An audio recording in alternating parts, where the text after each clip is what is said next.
Hello, everyone. It's me, A Shadow Link. We're doing another roster stream. This time it's on Marvel Tokon, the upcoming Arc System Works Marvel team fighting game. We'll be unmuting everyone shortly. Let me know about volumes once everyone else is here, and then we will get started. 99% of them are Hello? like Hello? at least 80% of them are white. I put a message in the chat telling you I was undeafening. Slink, we were talking about this before. We were talking about this before you undeafen, and I said, "Hold on, I see Slink talking on the stream. Let's stop talking about this." The conversation continued specifically, so we would be talking about it when the stream started. Look, I'm ending the stream right now. I already said it on the stream chat. I think that it is insulting to me as a person that almost all toilets in the world are white. That's boring as shit. I want to see variety toilets. Okay. There are. You just haven't seen them. I'm ending the stream. Thanks everybody for coming to the stream today.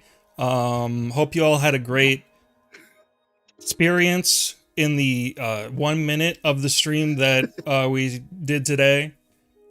Anyway. Okay. All right. Bye. Bye. Goodbye. Phantom really just showed You're up not for that supposed bit. to be here. Okay.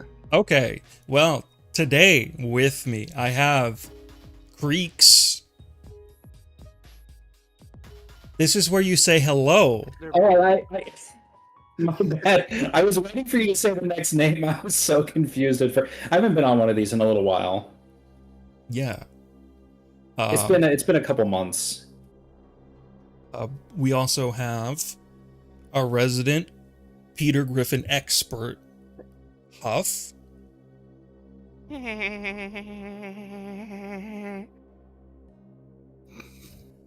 Nice. Ozzy. Can I time him out? No, but I can, and I'm already doing it. Okay. So, I also wanted to say, third person here is APC. APC is now going to be a regular member of our roster streams and not just an occasional guest. So look forward to more fun in the future. You're Okay, telling so, me this with a gun at the back of my head. Hello. Yeah. How's it for going? reference, I just read what Creeks just said in chat, and I don't have the ability to time them out, so I reported them for misinformation. Don't do that. Nice. Don't do that. That's a pretty Maybe you good should have one. said that before I clicked the button. You have to announce that you're doing it. Well, So I maybe can you should have tell you assumed not I was to. doing it. Yeah. You can't get mad at me for doing dumb bits because I'm just gonna do the bit more. How long did you time out, Ozzy? Like a minute. Oh, okay, I was hoping you were saying 6 or 7 minutes. Yeah, like 6 or 7 minutes. You're All lucky right, I anyway, don't have the ability to mute you in this call. Anyway, so, going first is going to be Huff, right? Oh, yeah. Should we talk about what we're making rosters for? No. No, I did introduce the game already on Got it. Okay. I wasn't here for that. on the stream before I undeafened and was rudely interrupted by toilet.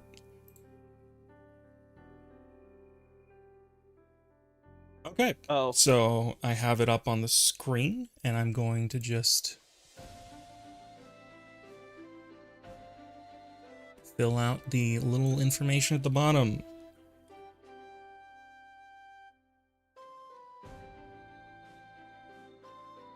Let me know about music volume, and let me know about the volume of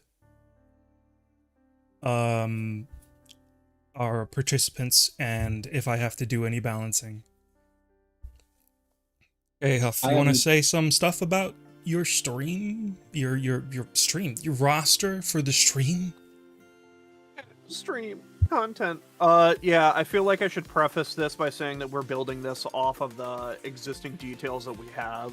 Yeah. So the team structure is intact. All the announced characters are intact.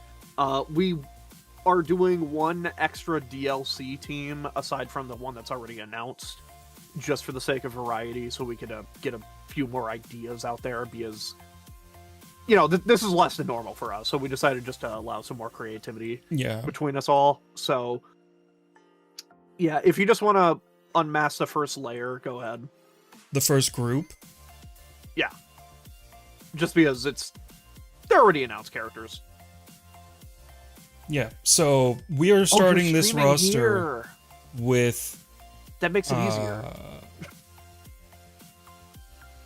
11 announced characters already. I had to count that in my head. Yeah. Also, unmask the title layer. Okay. There you go. So these are the teams. Are those the official teams, or did they? These are not the official teams, but we do know that those are the 5 team leaders. Those are the 5 team leaders. Okay. So this is the teams that you have decided that are possibly them. Yeah, effectively, we know that Captain America is leading the Avengers, and we know that Robbie he's either leading the Champions of some form, like a young Marvel team, or the Midnight Suns, which is just kind of obvious. Spider-Man is leading either a younger team or a Spider-Man team, maybe a Heroes for Hire, and then Doctor Doom is the fucking wild card, frankly. He could be doing a lot of things. I decided to go with the Illuminati because A, the Illuminati is funny, and I don't need a B. I don't need a second reason. They're funny. That's valid. So, yeah, I went with, just for the ones that aren't announced, I went with Iron Man on the Illuminati because I thought vary up the Avengers more, because the Avengers is a way broader team. And Star-Lord is the fucking wrench in everybody's plans because for some reason he is not on a Guardians team. And that hurts me personally because where the fuck does this guy go? I think I speak for all of us when Star-Lord was like the big one that made us have to get creative with our rosters.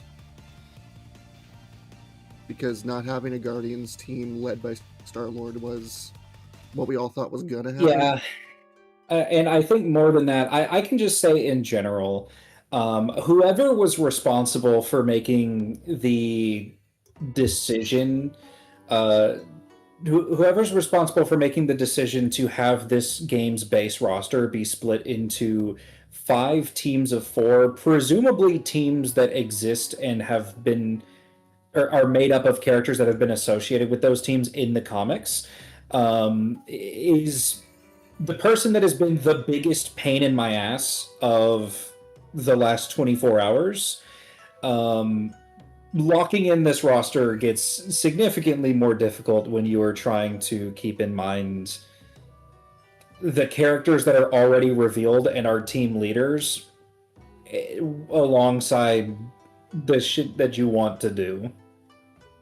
Very unfortunate. Yeah. And while I do read this in chat, Doom is a Guardian. Yes, he has been a Guardian in the past, but let's be real. If you're making a Guardians team and the leader isn't either Star-Lord, Gamora, or Rocket, what the fuck are you doing? I think it could happen. I think we all agree that Peter Quill being on the base roster and being already revealed and not being a team leader is the most like confounding thing about what we already know about the game's roster so far. Yeah, like the hard part isn't really like, oh yeah, Doom is guaranteed to be a villains team. It's just if he's not, you aren't getting any other villains realistically, or that many.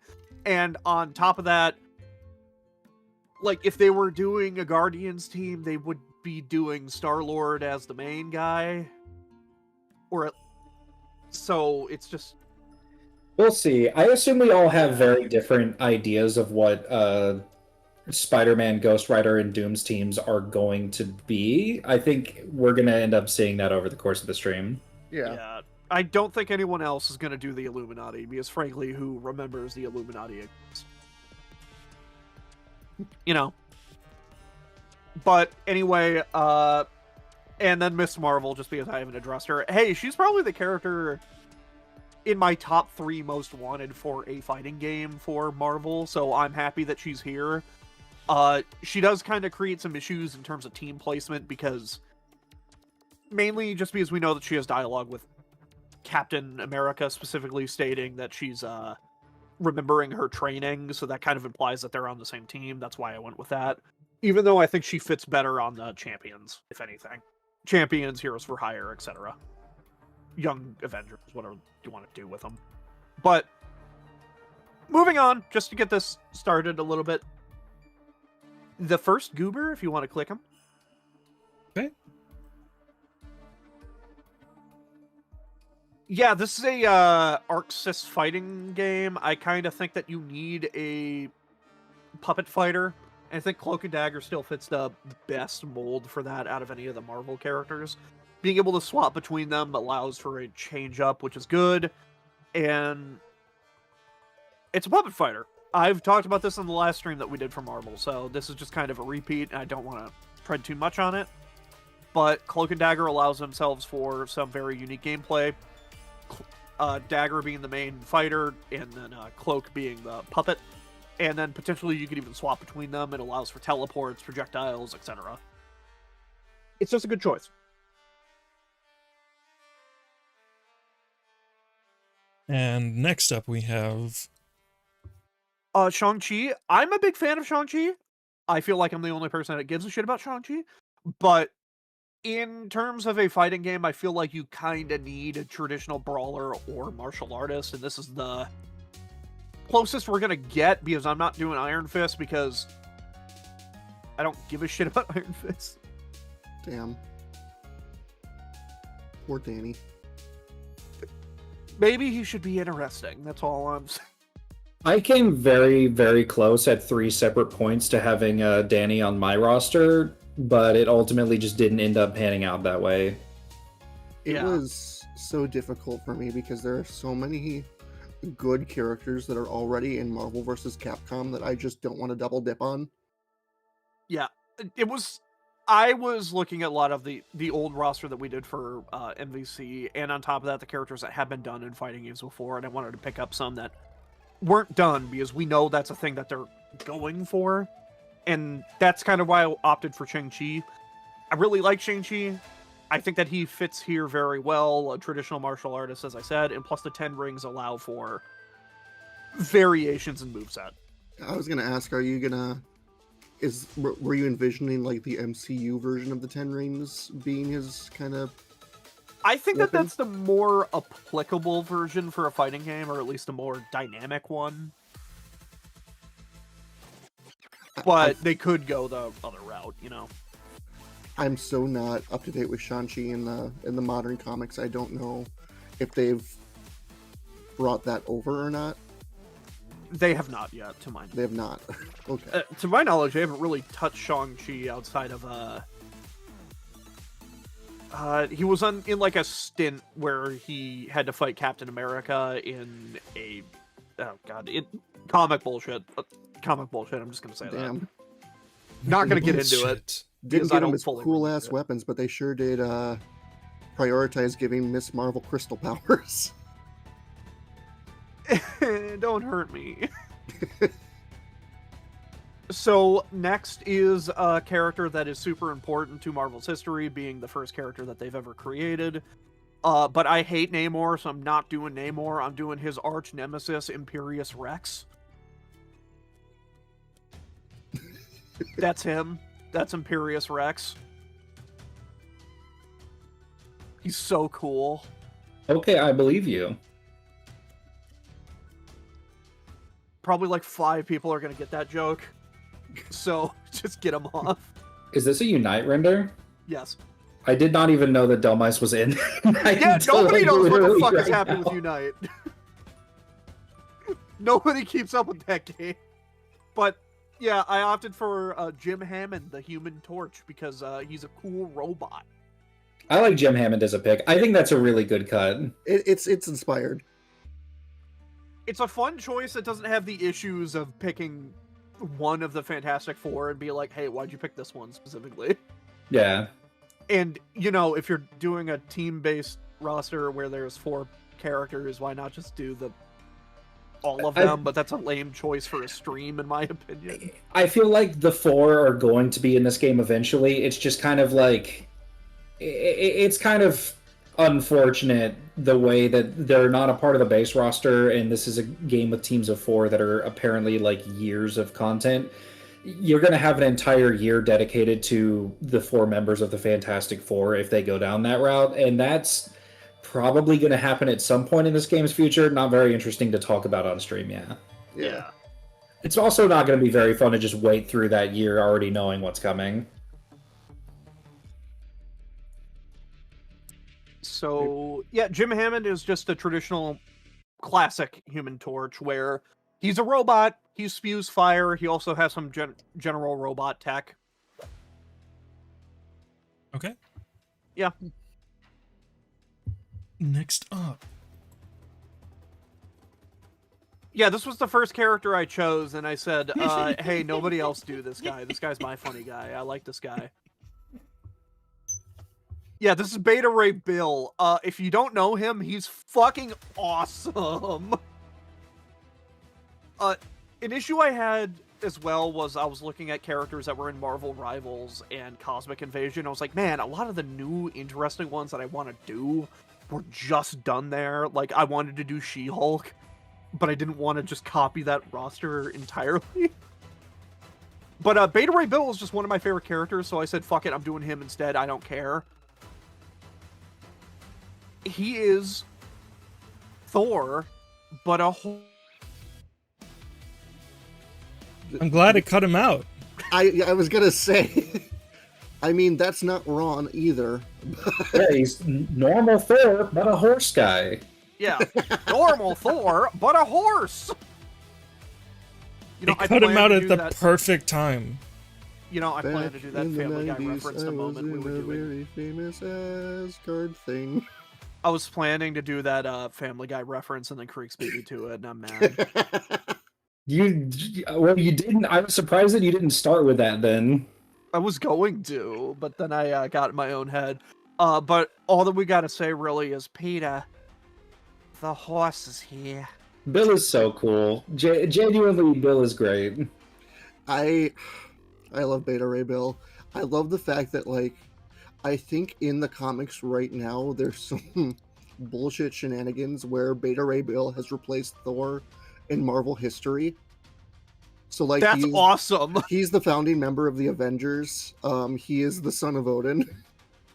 It's awesome. And I'm like, Nice. can we keep it this way, honestly? This is cool. Nice. Wait, does that mean that Odin... Don't worry about it. Don't worry about it. I'm not gonna finish It's that Norse sentence. mythology, of course. Oh, wait. All right. All right. A horse. The next Of character. course. Obviously, the X-Men team is already filled out, so we're moving straight to the Midnight Suns. Who's Yeah. under Ghost Rider? Everybody's favorite character, funny and iconic Black Knight from Fire Emblem. Dane is cool. I don't care what anybody says. I think that he fits the Midnight Suns very well. And if you don't know much about Dane or the Black Knight, he functions in a similar manner to Magic. We're teleporting and swordsman.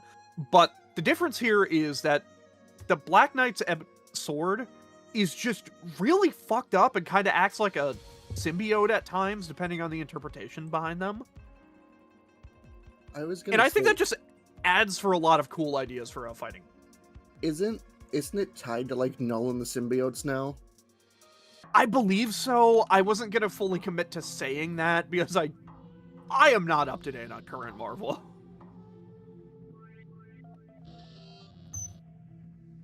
But yeah, dude, he's just really cool. I like him.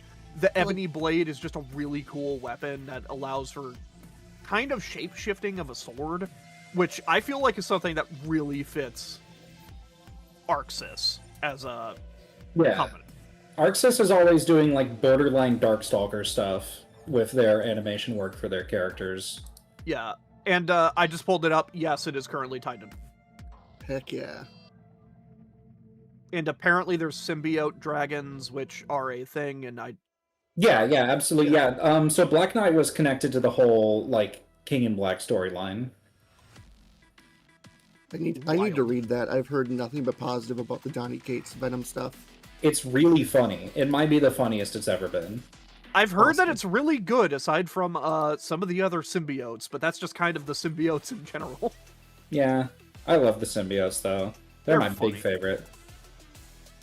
And next up is another character that I would say is like in my top picks for a Marvel fighting game, but I decided to go with a different design for them because I wanted to be quirky, and frankly, I just really like the art style of this run. I went with Miss Grimm. This is Nico from the Runaways, but I chose the design from the current Ultimate X-Men run, I believe, just because I really like the art style from that. And I think that is a art style that fits very well for an Arxis game, considering it's more Japanese and manga inspired. So I think that is just magic. She does magic. She's the magic user here. Yeah. I'm trying to leave things open for people to talk about for reasons. So we're gonna be light on her now. Hashtag knowing smile. Knowing smile. Oh boy. Yeah, all right. So next up, the Midnight Suns. We have holy shit, Mr. Knight. Heck yeah. Moon Knight, I feel like for the Midnight Suns, having a detective is the right call, or a detective-adjacent character, considering Moon Knight's history. I saw somebody in chat say a specific character. I was going to do them, but I opted out for somebody else to do them. But, yeah, Mr. Knight is your traditional Batman-esque character for the Midnight Suns, as he uses a lot of gadgets, such as his moon shurikens. What exactly are they called? I just call them Moonarangs. Moonarangs, that's what it was. Moonarangs. I knew it had a funny name. It's probably not official, but they're Moonarangs. They're Batarangs, but moon. Yeah. And they're often called crescent darts. They're not, I don't believe they have a consistent name that is used 100% of the time. Yeah. Crescent darts sound like something you pick up at a bakery. So, a little bit. Mr. Knight is here to kick ass. He is here to go get his money from Dracula and to throw random bullshit. Why do I hear Eminem all of a sudden? Funny. Okay.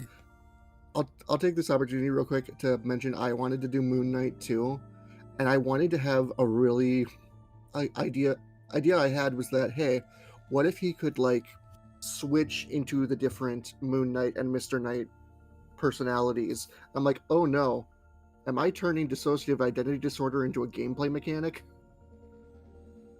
And that's why I didn't do Moon Knight.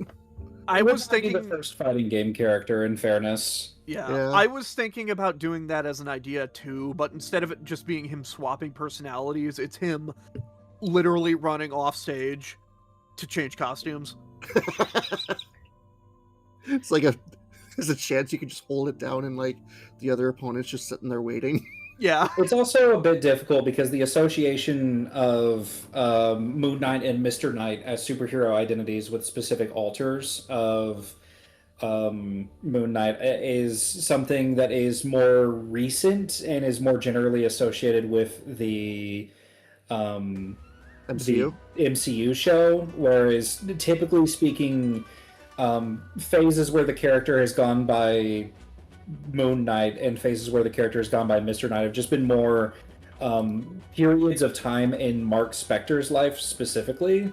So it's always kind of difficult to make that distinction, really. Yeah, and another interpretation that they've done sometimes in Marvel is that instead of Mr. Knight and Moon Knight being different people, and his third personality that I forget the name of, it's literally Khonshu, the god that gave him his powers or abilities, just taking over.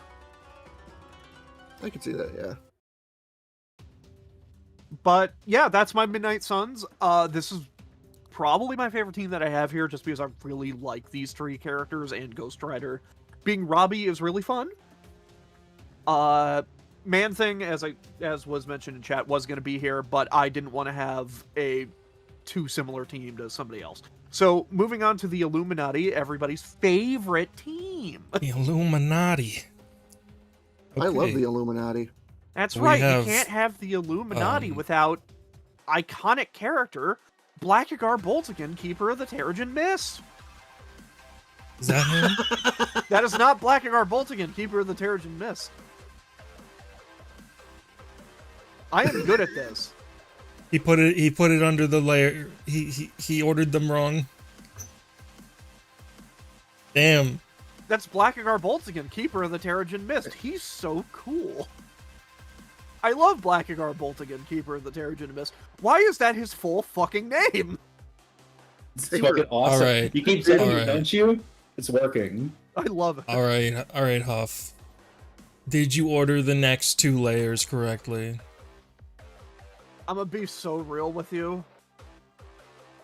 No. Want to find out? We'll find out, but let's We'll go find over- out. Let's talk about Kingpin first. Yeah, Kingpin, arch nemesis to the Daredevil and Spider-Man and basically every motherfucker that lives in New York City.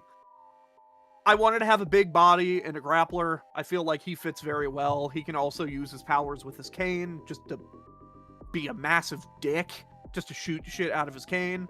And the idea behind the Illuminati is that Doctor Doom is forming a team to stop the main villain, whoever he is, which I'm not going to go into details because we don't know who the one of Tokon currently is. It's probably the champion, but we don't know. And Kingpin was specifically chosen by Doctor Doom as a connections guy because he has a lot of underlings and he has a lot of connections in the underworld to be able to get things done. So he why can summon is out his Iron Man henchmen. here? Because Iron Man is consistently on the Illuminati. Okay. And there has been runs where Doctor Doom is Iron Man, which is really funny. I mean, Doctor Doom is Iron Man. I mean, And will be forever. He is an True. Iron Man. it's a reference to how Robert Downey Jr. will never be able to escape. This is his life now. The whole You see, it's bit in esoteric. Deadpool, the whole bit in Deadpool and Wolverine about they're gonna make him do this when he's 90 is a lot less funny when like they're actually wheeling out Sir Ian McKellen and Patrick Stewart for Yeah, this I was just fucking gonna say movie. Patrick Stewart. I can't get over them making Ian McKellen do, like, quote, Lord of the Rings every day before filming. Funny. Funny. All right, I'm pretty sure I just checked. I did do it wrong. So can you click 4? Holy shit! It's Batroc the Leaper. Nice. I love that truck. I love Batroc the Leaper. He be leaping all over the place. His name is Batroc. Yeah, Medusa is my actual choice. This is a repeat from last time, but this is Arc System Works, and I refuse to believe they're not going to choose a character that is royalty and fights with their hair. It's almost as if one of their more iconic characters from their own games literally does that. But yeah, Medusa, Queen of the Inhumans, has connections. Fun choice for a fighting game, and I would really like to see what they do with her. You could do a lot of grappling stuff with her hair and a lot of trap-based gimmicks. I do think the Inhumans get a bad rep because they were kind of forced into a role that they were not set up to be. I think we might all have an Inhuman. We're not counting Miss Marvel, like a royal Inhuman, I am. possibly. I don't She's know. an if I- Inhuman. Fuck you, X-Men. Yeah, I- No, I'm not counting her because she's also a mutant now. I'm just not counting her because she's not wrapped up in their like whole Bullshit. royalty on the moon like shtick. Yeah, which is still really funny. I People actually have don't know. Yeah, people have consistently pitched the Inhumans while attempting to explain how they're. Trust me, they have stuff going on, and they're cooler than just a replacement for the X-Men, like the entirety of Marvel and Disney tried to force them to be in the 2010s by trying to sell people on the idea that they are Game of Thrones on the moon. Yeah, you knew exactly what I was going to say. And I don't entirely agree with that, but it's at least a better explanation of what the Inhumans are than trying to make them the X-Men. Because they just aren't.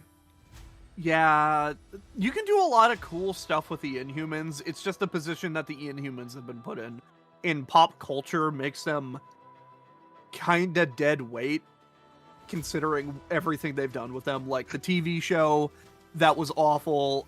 Killing the X-Men for them, making them the X-Men, and now you're burying them because you have the X-Men back. It's just kind of... It's a rough position for them. And it's sad, shame. because I'm a big fan of Blackguard Boltigan, Keeper of the Like- Terrigen Mist.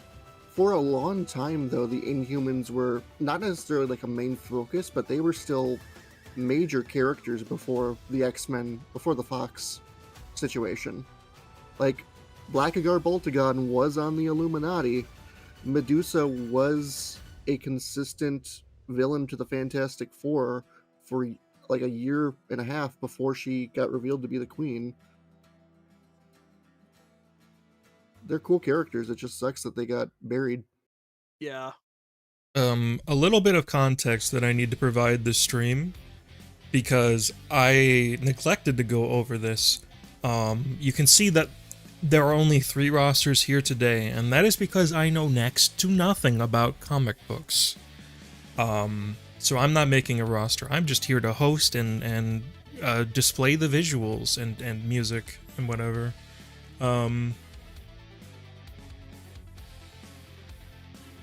So if I don't talk a lot, that's why. I don't know anything. And we appreciate it. Thank you for everything you do, Slink. Wow, you're welcome. Alright, Okay. so we're getting into the DLC here. Yep, and, you know, with the way the roster is shaking up, and unfortunately with the team structure, it was kind of forced to become this way, where there aren't many villains, so I decided to go with the Thunderbolts as the next team. And, you know, you can't have the Thunderbolts without everybody's favorite character in the true star of the X-Men, Forget-Me-Not. Holy shit. Who? Forget-Me-Not is an icon that everybody deserves to love and respect. He is the true defeater of Magneto. He has saved the world from Apocalypse several times. He's the unsung member of the X-Men. And he has a lot that he can do based on the fact that he's destroyed basically all of... What are we talking about? I looked away from the screen. What are we talking about now? Oh yeah, Mystique. She's cool. I like her from the X-Men. Being able to transmorph her body along with just being a general spy and assassin works very well for a moveset and a leader of the Thunderbolts, of course. She's been a consistent member of it. You can also represent a lot of characters that aren't going to be here through Mystique, which I think is a very fun pull and fun way to interpret her. So, yeah, I opted to go with her. She's probably the biggest X-Men not in a major fighting game at the current moment. She was in a fighting game that I played when I was a little kid. Superhero Squad for the Nintendo DS. I have You said DS, it's not a game. It's almost Smash-like. I say almost because I think it's health-based, but it's a platform fighter. I wish I could find my old copy of it, but I remember Mystique was exclusive to that version. But I don't think she even used any shape-shifting powers. I think she just used a gun. That is lame. Especially you said platform fighter. Just have her change into the other character for a moment. It's on the DS. Never mind. It's Defiant? yeah, it was probably on a licensed game budget too at the time. Oh yeah, it was. How many people do you think are gonna get that joke? 3, maybe About 4. 6 or 7. Yeah, about 6 What or joke? 7. Yeah, you're right. Yeah, What look away joke? from the screen. With Mystique though, she's just. I lost my train of thought. I actually forgot it. Not so. I forgot what I was gonna say. Shoot. His powers are spreading. Yeah. Mystique Ooh. copied him. Yeah. Ooh. Bad joke. Moving on. Batroc? No, No, Batroc the Leaper! I love Batroc the Leaper. So, I wanted to represent a character that, you know, Spider-Man, villains, very iconic, very popular. I figured the other two would be done by the other two goobers here, being the Green Goober and Dr. Octopus, which are both very good picks, but if I had to pick a Spider-Man villain, I would go with Sandman. Groot. Yeah, that could be interesting. This is one of the most fun picks, I would say. With how advanced particle effects have gotten, you can definitely do him now. Yeah, and especially with how Arxis does their characters that function like Sandman, they could do a lot with him. That would be really cool. In Yeah, general. Oh, go ahead. If you can make Zato and fucking Janimba work in 3D animation, you can make Sandman work, I think. Amorphous characters are just really fun concepts in fighting games. Yeah, I don't really have much to say about Sandman, just because I feel like Sandman, out of all the characters I've described so far, is probably the most ubiquitous in terms of what you can expect from them. Like, a character like Grimm or Cloak and Dagger, yeah, you might need me to explain something, but Sandman, it's Sandman. He's made know of sand. Sandman. He's got no soul. Yeah, he ain't got no soul. He's gonna go to hell. Your weakness is too. water? I was gonna fight you. I was gonna fight you? But have you considered the connotations? But have you thought about the implications? And- Light a blue lantern. God damn it. Okay. We can't just sit here and do solid JJ all day. We could. All though. right. We could. What about prep time? What about prep time? Okay, No. well, Next character. yeah, next character, I opted to go with a weirdo pick because a lot of these characters are more well known, you know, but specifically to Marvel fans. You know, Beta Ray Bill, Moon Knight, Nico, Shang-Chi, Cloak and Dagger. So I wanted to go with one character that is a literally who the fuck is that, kind of akin to what they did with Danger. And that's why I went with Penance. The run with Speedball becoming Penance is probably one of the most important major runs that they've done in recent Marvel. It's done a lot to change their the universe and how it functions. Doctor's And- gonna love this pick. Should we What? explain what penance? You want me to explain? what You penance do is? it. You do it. You got Yeah. it better. Okay, so Civil War in the comics was started because a team of like teenage and college age unexperienced heroes called the New Warriors. We're They- basically influencers, by the way. They weren't Yeah. doing it to be heroes. They were like they weren't live streaming it, or maybe they were. No, they were. They kind of They were, were. yeah. Yeah, but they went after a villain called Nitro, whose power is I blow things up in really big fashion. So they went after him, and they were basically led to the entire city of Stamford, Connecticut, becoming a giant uninhabitable crater with hundreds, if not thousands, of innocent civilians dying. So And it was at a school, I believe, too, which makes it even worse. yeah, it was outside of school.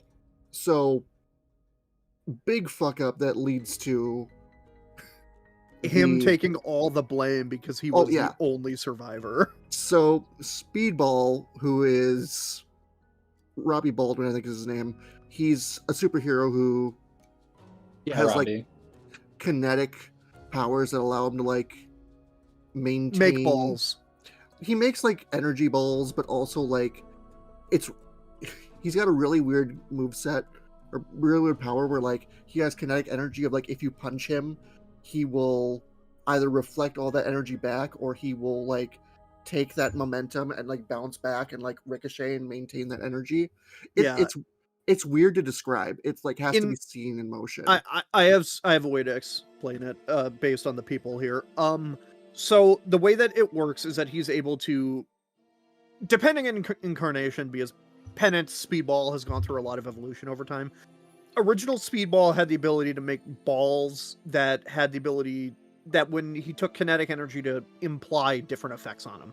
So, hey, you know JJK, you know Hollow Purple, you know Red and Blue, where one of them reflects, one of them pulls you in. He can do that and blend it in with It's kinetics, really. Kinetic Venom. energy. Venom. Yeah. you know So- Venom from Guilty Gear. Imagine that with Gojo's blue and red. Yeah, you got Yeah. balls. You can kick balls around. So Speedball shaved his head, took responsibility for all of his teammates dying in the explosion, and then also took responsibility for all of the civilians dying and made himself a special suit of armor that has needles inside, with one needle for each person that died in the incident. And he wears that all the time as penance. Title card. So Yeah. I don't remember if he has a different powers as penance or if it's just like He just gains more kinetic power. That's it. okay. He's a funnier character than we've ever had before. It's really it's edgy. Like let's not beat around the bush. It's very edgy. He did get better though. They did pull versions of his friends that died back from alternate realities, and he became Speedball, the goofy character again, and like ran the Avengers Academy for a while. And I think that's kind of his status quo right now. Yeah, but they still haven't dropped the fact that he did that. Yeah, no, that lives with him. So, yeah, that's the goofy, weird pick for me. The weird, who the fuck is this? So, next up, wrapping up the Thunderbolts. I don't think that you can have a Thunderbolts team that's fun or interesting, in my opinion, without the epic goat. The Sentry. I like the Sentry. I think the Sentry's badass.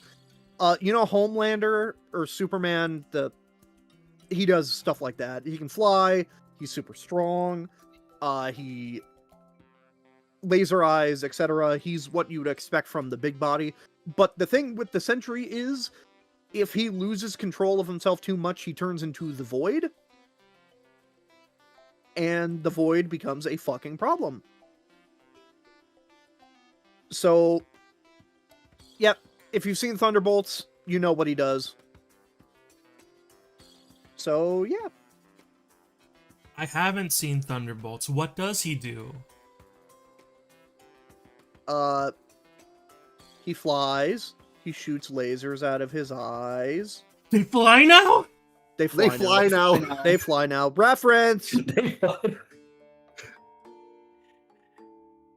All right, moving Right on. away Last today. team. I'm trying to Moving speed right this along. up a little bit. Moving right along. I'm trying to speed us up to get going, Dig-a-doo, if you don't dig-a-doo. mind. So, Don't sorry worry, if I'm being Huff. a This little is vague. the fastest we've ever gotten through a roster on one of these streams for the first roster. Good. That the first one is always the pacemaker, so that's why I'm trying to do it relatively fast. So final team, it is the epic Lehonkin Chungus. That is right. The multiversal team, it's the Exiles. What the fuck did you just say, Huff? The heckin' Chungus. The heckin' Chungus. The big Okay. skibbity lummus. Just let him move on.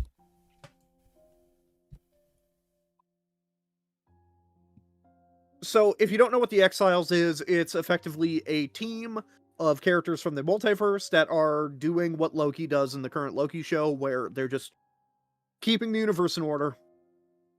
And the leader of the team is almost always consistently Miss Blink.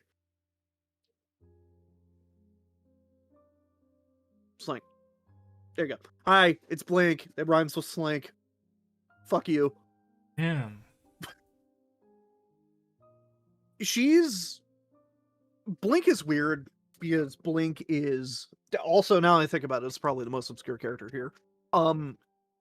Blink is a character that is from an alternate reality, but is also a X-Men character because of course she is. Everybody in the Marvel universe is tied to the X-Men apparently.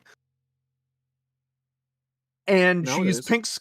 She's pink skin. She has the ability to create daggers and create portals. She also has the ability to...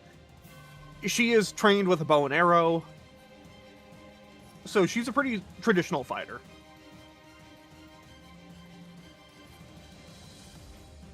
Next up. And, you know, if you're doing multiversal bullshit, trying to keep the world in order, who else is better equipped to lead the team than everybody's favorite character, Deadpool? It's fucking Deadpool. I'm not explaining Deadpool. Yeah. It's Deadpool. I do not see a world in which Deadpool is not on this roster eventually. Deadpool is probably, from the research I've gathered, Deadpool is one of the most popular characters in Japan in terms of Marvel. Surprisingly. So, yeah, I don't see a world where he's not here. And not gonna explain him. He's a guy with a gun. He's got a sword. He's wacky. He's goofy. Fourth wall breaking. Haha, teehee. Reference. I understood that. 3D. I hope you understand So- the reference. Do you think that he would do any funny fourth wall breaks in this game like he did in MBC3 where he uses his super meter as for one of his supers? Probably. Yeah, hopefully. Considering he does in Rivals, yes. Yeah. Okay. I think that's the best way to implement Deadpool, just because that is what would make him stand out aside from being the guy, the merc with the mouth, the guy with the gun, guy with the sword. On the topic of Deadpool, they have I just find it really funny now. They just opened up a new Disney cruise ship, and one of the big shows is like an MCU style, like they've got all the characters joining forces to fight the big bad, and they just have Deadpool show up to like lead everybody in dance to NSYNC. I'm like, that's what he's going to be doing for the next 10 years, is he's just going to be the bye bye bye guy. Yeah. It's really funny. Damn. Okay. All right. So, And- next up on the Exiles. If you know anything about Marvel Comics, you know how much they fucking suck at producing movies back in the day. I say back in the day like I was alive. This movie came out fucking probably like 15 years before I was born. That's right, it's Slink's favorite character, Howard the Duck. Hold on, why are you implicating me in this? Because it's Howard the Duck. Comedy and profit. You see, insinuating that somebody likes something is the purest form of comedy. He's Howard the Duck, he's a quick fuck. Alright, I'm getting He him out sure of is, here. buddy. He's gone. Nah, I'm not. No, we can't say that. Wait, is that actually the character? Yes. Yes. Oh my fucking god. Put him back. Yeah, I did Howard the Duck. Yeah, I actually did Howard the fucking Duck. I know, I'm shocked too. That's To the put it goat. bluntly, I wanted a funny, small body character, and MVC did Rocket twice, so I went with the other one that people know. Is Howard the Duck able to fly? No. Well, what's the Dude. point? He's Donald Duck. But Why like, would you put a bird in a game if they can't be pet shop? Because it's Howard the Duck, and Have you can live considered out that your he could be greatest caliber 4 Yoda? It's Howard the Duck. You can live out your greatest fantasy and just shoot him with a gun. Howard's the GOAT. I wish that Howard the Duck was a character that, like, he is a very comedic character, but I wish that people would talk about him more in a context where he's not, like, his existence and just being kind of strange isn't the butt of the whole joke, because Howard's actually really, really cool. I've heard nothing but good things about, like, the Chip Zdarsky comic run. It's really fun. It's a lot of fun.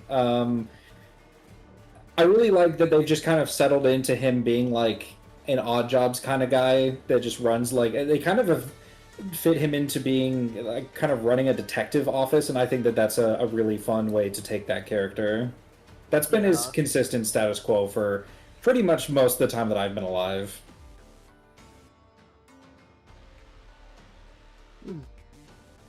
Okay. Moving on. Hey, you want to do 5 first? Because I think I did it. No, wait. You want to do shit? I don't know. I don't know which order. Fuck. I know I fucked it up. I don't know how. Okay, do the other one first. Hi, it's Miracle Man. You should read Miracle Man. Miracle Man is really cool. I'm not gonna go into Miracle Man.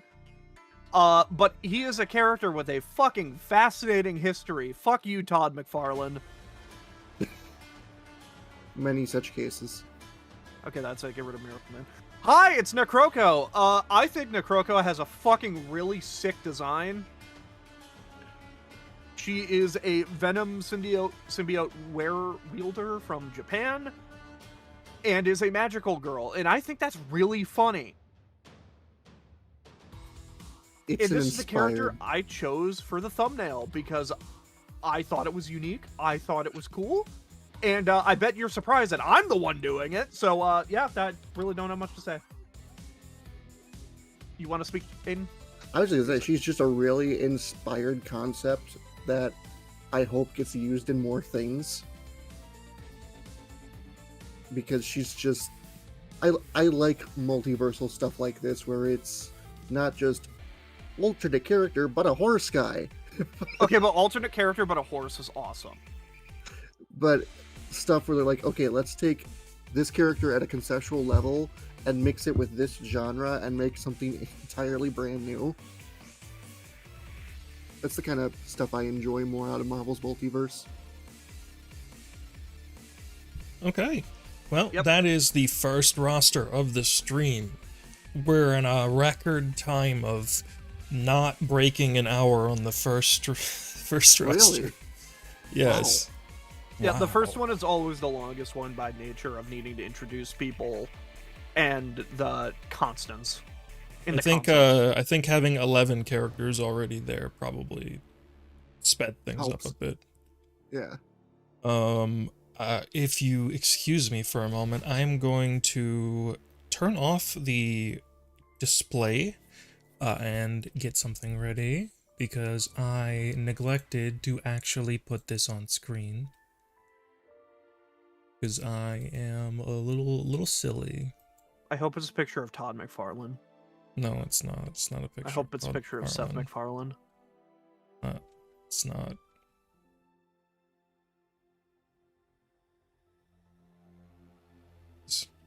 Yeah, that's fine.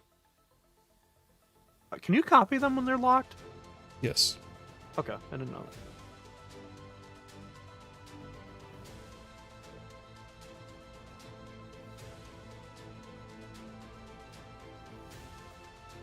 You might want to adjust the size of the bottom one.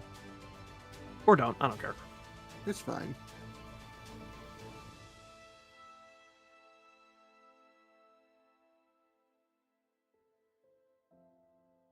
Okay. All right. So... it is coming back on. Hello, everyone. I am going to change the roster label, and we're going to move straight into our second roster for today, which will be APC. All right. So, I right away, I didn't reveal which teams my miscellaneous veterans were on, but I did keep the same idea of the other 4 team leaders being Cap, Ghost Rider, Spider-Man, and Doctor Doom.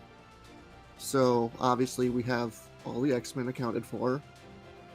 I'm for Captain America's team, I'm sticking with the idea that he is leading the Avengers, obviously. So you can just go ahead and reveal the next one because there's not much to discuss about it.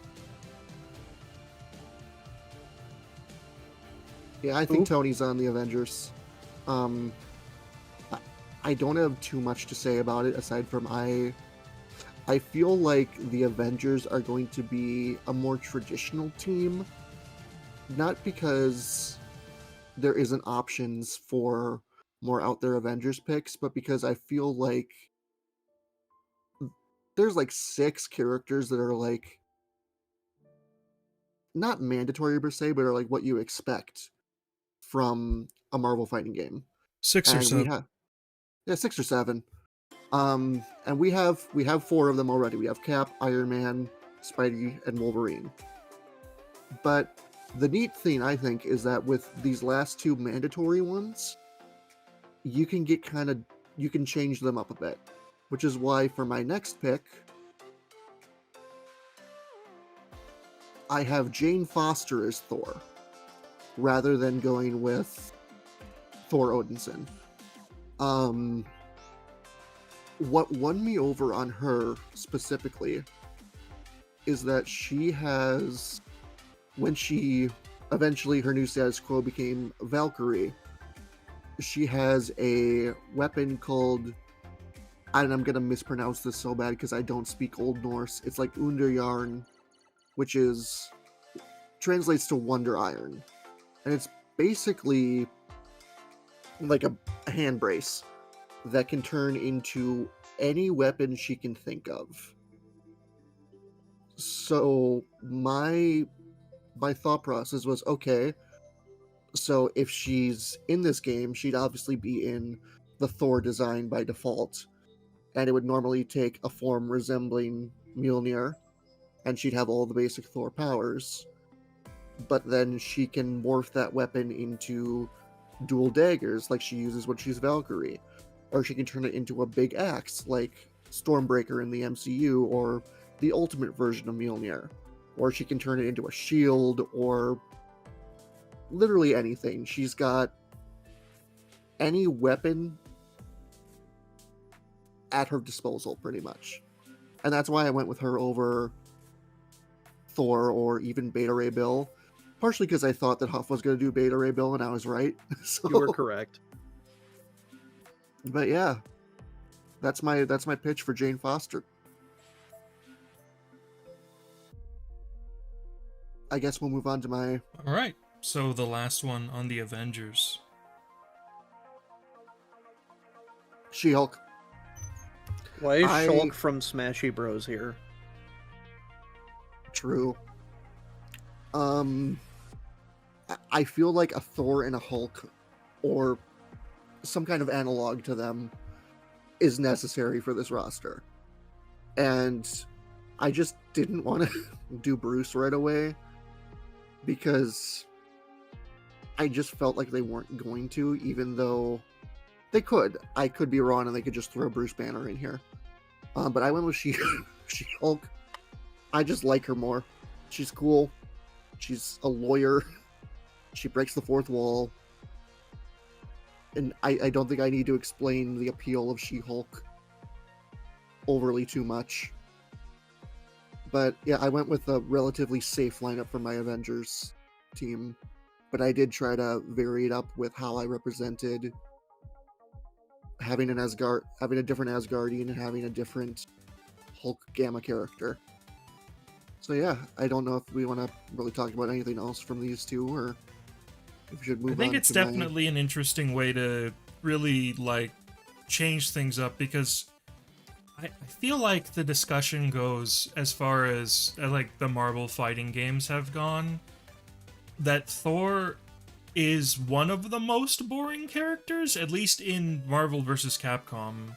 He can be cool. The way that they made him consistently is. My only gripe with my lineup is that it does come at the cost of having some of the more unique members of the Avengers. Like, I had Wasp on here for a really long time, and I'm kind of sad that I had to cut her because I love Wasp.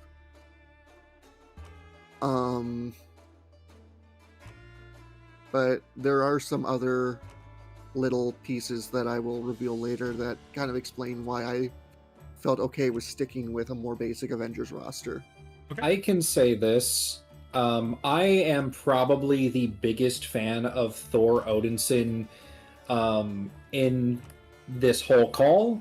I enjoy the Thor comics. I'm a big fan of Norse mythology, and I think that video games have consistently failed to do some of the more interesting and meaningful stuff with the character of Thor and what you can do with that character to make him interesting and appealing to a wider audience. I do not have Thor on my roster. I do not have an analog to Thor on my roster because of the teams. The team organization of this game did not give me room to have a Thor on my roster, so I just didn't. Because I'm not going to make that compromise and put Thor on a random team. I think the neat part about this game, about this game's concept, is that they are going all in on the villain is taking out several major factions of the MCU. Or MCU, god damn it, of the Marvel Universe. And I kind of like the idea of Asgard being under siege by this villain, and Thor is not able to defend in the same way that he normally would be because he is stuck in Asgard dealing with that. Like maybe Bifrost gets shattered or something. And maybe Hulk's out in space doing Planet Hulk shit or something during this. Because like we don't, it's so weird how there's references to certain comic events that happened. Like we know Civil War as it happened in the comics happened in Marvel Tokon's universe. We know the Clone Saga happened. I'm interested to see what changes they make to compensate for different characters either showing up or not showing up. But with that, I'm comfortable moving on to my Ghost Rider team. So I think this is the first one that doesn't have any revealed characters on it. Okay, so what is the Ghost Rider team? The Ghost Rider team, I'm not being original here, it's Midnight Suns. Okay. I had... Got another one. Oh, yeah, I had a lot of ideas for champions, or for defenders, or for heroes for hire, but I realized very quickly that a lot of that was just trying to compensate for Star-Lord's existence. And I'm like, I'm just going to go full in on the supernatural side because that's the stuff I enjoy talking about with Marvel. They just have the most fun picks for a fighting game that I don't feel we've seen because Marvel vs. Capcom mostly focused on, hey, let's do like 5 different Doctor Strange villains and then Doctor Strange.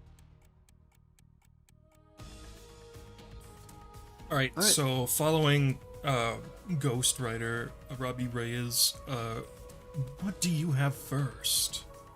I believe, yep. Shit. Some motherfucker's always trying to skate uphill. We got Blade. I don't feel like I need to explain the appeal of Blade too much. He's a vampire who hunts vampires. And he's got a katana. He's just begging to be in a fighting game. And he's one that I feel pretty confident in saying I think he will show up in Tokon. Just because I feel like he is super... He's cool. Everybody loves Blade. Like, he's the reason Marvel makes movies. I don't know. I don't know how else to really explain Blade. I feel like most people are gonna go, oh yeah, Blade, that makes total sense. I hear he's supposedly one of the more popular requests that they get. but that's just conjecture based on like very limited videos and content I see. Do you want to talk about Blade anymore, or should we just move on to number 3?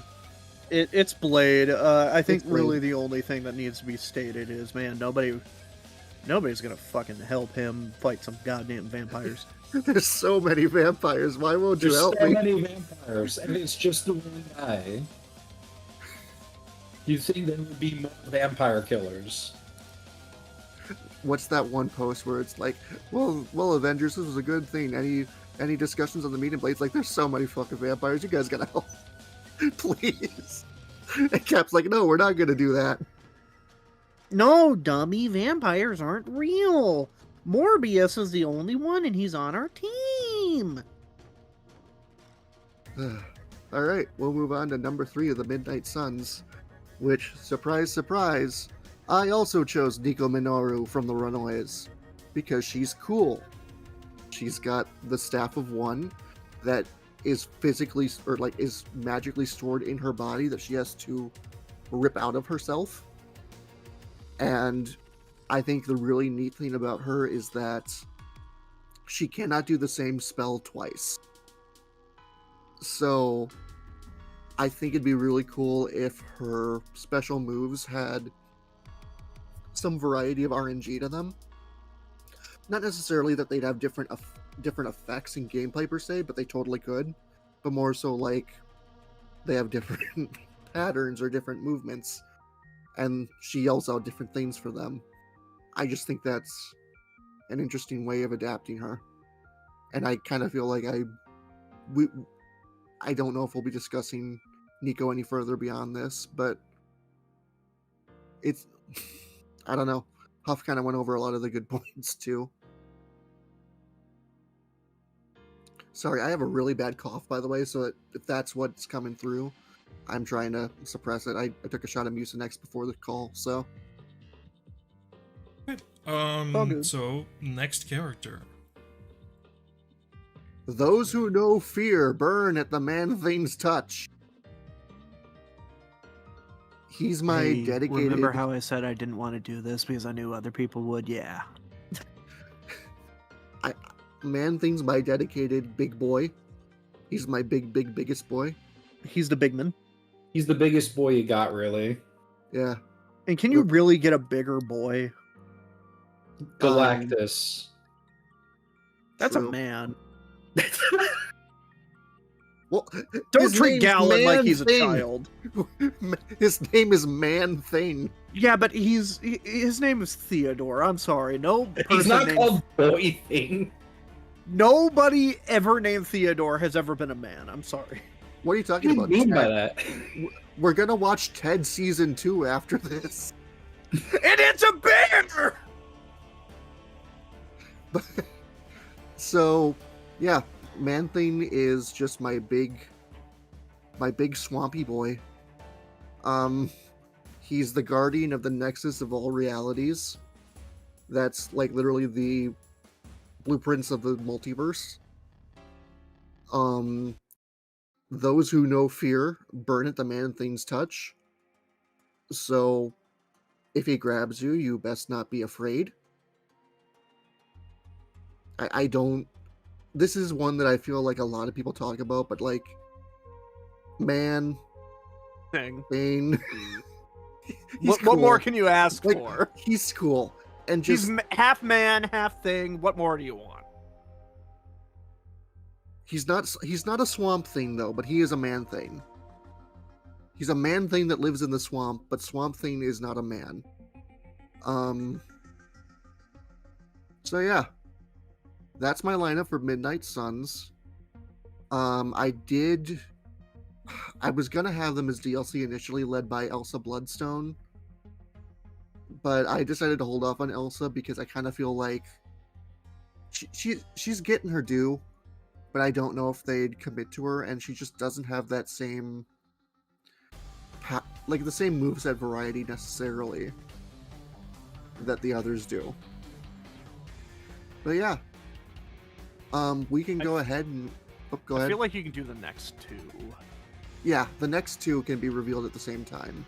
Okay, so first, what is this team? So Spidey's team is, I'm just tentatively calling it the Champions. Okay. You could call it Defenders, you could call it Heroes for Hire, you could call it Jeff. The basic gist is that these are a bunch of heroes who don't really belong anywhere yet. They kind of just band together because they happen to be located in the same area. And if we reveal the next two, I think Star-Lord's gonna come crashing down to Earth and go, there's this villain and he's messing up everything and I need people to help me stop him. And Spidey's gonna go, oh yeah, we'll organize a team and I'll lead it. So he grabs Miss Marvel, who's one of the few people available, but he believes in her. And then we're gonna get the fourth member, Spider-Man's good friend, Matt Murdock, Daredevil. Oh, Depressed Matt interesting. Murdock, apparently. So you don't believe that the stage cameo is implicating anything for the base game? So we know it's not because Storm is also a cameo in the X-Men stage. here's Interesting. the interesting thing. I was adjusting my roster last night, and somebody posted on Twitter that they noticed that in the recent footage of Tokon with Wolverine and Danger footage that they were showing, like the new changes, Matt Murdock does not show up in the window anymore. Interesting maneuver. So I see. I'm not. Daredevil's one that I was like, I don't know if I can fit on here. I've had this team with Spider-Man has gone through so many different iterations. Oh, absolutely. The consistent thing for a long time was I wanted like a scrappy cat girl, which sounds like a weird thing to say out loud, but like there's so many cat themed characters in Marvel. There's like tons of them. Like Tigra, Black Cat, White Tiger. I really wanted Hellcat on here. Insert a Black Panther. Like, and I just kept on coming back to Daredevil is another one of those characters that just is a fan favorite, hasn't been in a fighting game yet, and just makes sense for this team, especially with Spider-Man. Yeah. And without spoiling too much, I did feel like I was obligated to include him for reasons that will be revealed later. So that's my team of champions. I think maneuver.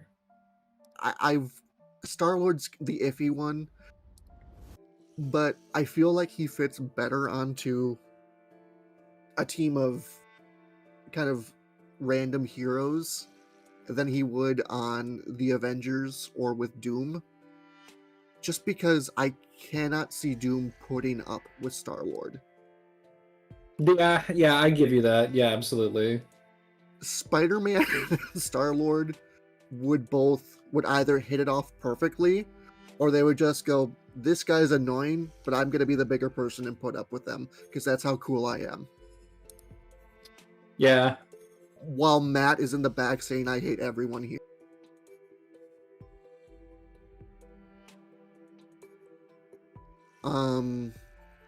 So yeah. So that leaves my final base team to be led by Dr. Doom. And his team is... It is not the Illuminati, but it is the evil version of the Illuminati, called the Cabal, which is a team that, in the comics, Doom was recruited to, that he kind of took leadership over, and was made up of different elements of different villains. And in the comics, the person who organized it in the first place was my second character, Misery. Oh boy. So I think I went with Green Goblin. He's the character that I chose in the thumbnail. He is the first character that I locked in for this roster because we need a Spider-Man villain that isn't Venom in a fighting game. Yeah, absolutely. Big agree there. For the love of God. And Norman is probably the most prominent arch nemesis of Spider-Man. He works well as a foil to Tony Stark. He has repertoire with several other characters here. And I'm also specifically leaning into a more classic looking design for him. I was talking with Huff about this last night. I'm not against the idea of a techie Green Goblin or like a full-on mystical Green Goblin, but I feel like my ideal Green Goblin is you do not know how Norman becomes that. It is not a clear transformation. It's not a clear costume. It's just somehow Norman Osborn is in there, and you're trying to figure out how. Absolutely. I've always loved the I've always loved that, like, the implications of how Green Goblin works are not always apparent. Oh yeah. Sometimes it's a mask, sometimes it's like a mechanical suit, sometimes it's he turns into it, like the Hulk. Yeah. Sometimes it's implied to be a mystical transformation because he made a deal with Mephisto. He's going goblin mode. He's going goblin. He's gobbling more it out. formula. He's goobing out. I don't know if we can say goobing out. That sounds kind of wrong. So yeah, I went with Green Goblin. My third member of my cabal is not. This isn't entirely villains, technically. My third member is Wanda Maximoff, the Scarlet Witch. Interesting maneuver. She is a character who plays antagonist very often. But the two things of interest to me, first off, she is on technicality a member of the original Cabal because Loki took her form. And the second thing is she is more often than not the villain that she works with the most, aside from her alleged father Magneto, is Doom. Like, Doom has put a ring on this woman at least twice. That sounded really mean. There is a relationship between Victor and Wanda that is pre-established. After she did the whole No More Mutants thing in House of M, she wound up being Doom's bride in Latveria for a good amount of time until her kids came and rescued her. It wasn't like a mind control thing or anything. She just was amnesiac, and Doom did a whole wedding thing, but of course it was obviously to take her powers and kill Reed Richards or something. As you do. As you do. Or bring back his dead mom. That's kind of the two things Dr. Doom does in his spare time. But Wanda is a character that I have wanted in a fighting game for ages. I'm a big sucker for characters who use illusions and warp reality. It was either her or Loki, and I prefer Wanda. She's the reason why I did not go with Mysterio, despite that being what literally everybody expects from me. But yeah, I don't feel like I need to explain Wanda too much because she's a character that is incredibly popular and is in many ways just like she's a face of the Marvel Universe now, whether people like it or not. So I don't have too much to add about her.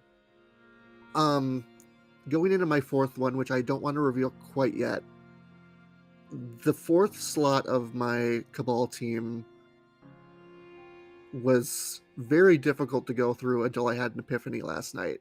I had a different mutant villain on here. I had I had Emma Frost at one point. I had Magneto, Mr. Sinister, Baron Zemo, I Everybody's wanted favorite character, the leader.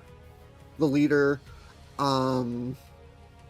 There was Kingpin was here for a bit, but the idea that I kept coming back to was that Doom needs somebody that he can trust to get things done, even if it's messy, because he's not going to soil his own hands. So I wanted a mercenary character, and I didn't want to do Taskmaster because they were done in Marvel 3, even though Taskmaster was on the Cabal at one point. But I realized that I could do this last night, and I went with it. If you do Hitmonkey, I'm leaving call. It's not Hitmonkey. Good. Go ahead with it. I almost had Hitmonkey. Eric Killmonger, the famously played by Michael B. Jordan in the 2018 Black Panther movie. There's a lot going on in this game's story with Wakanda. Black Panther is seemingly out of commission due to something Doctor Doom did, and Storm is still married to T'Challa in this universe, and is the queen consort of Wakanda. So, I was thinking, if we have a mercenary character, what if it's someone who is doing things, is carrying out work in Wakanda? And I'm like, Killmonger just feels like a really fun and unique pick. I strongly considered having Killmonger on my Doom team, so I'm like really happy that you did it because I did not have room for him.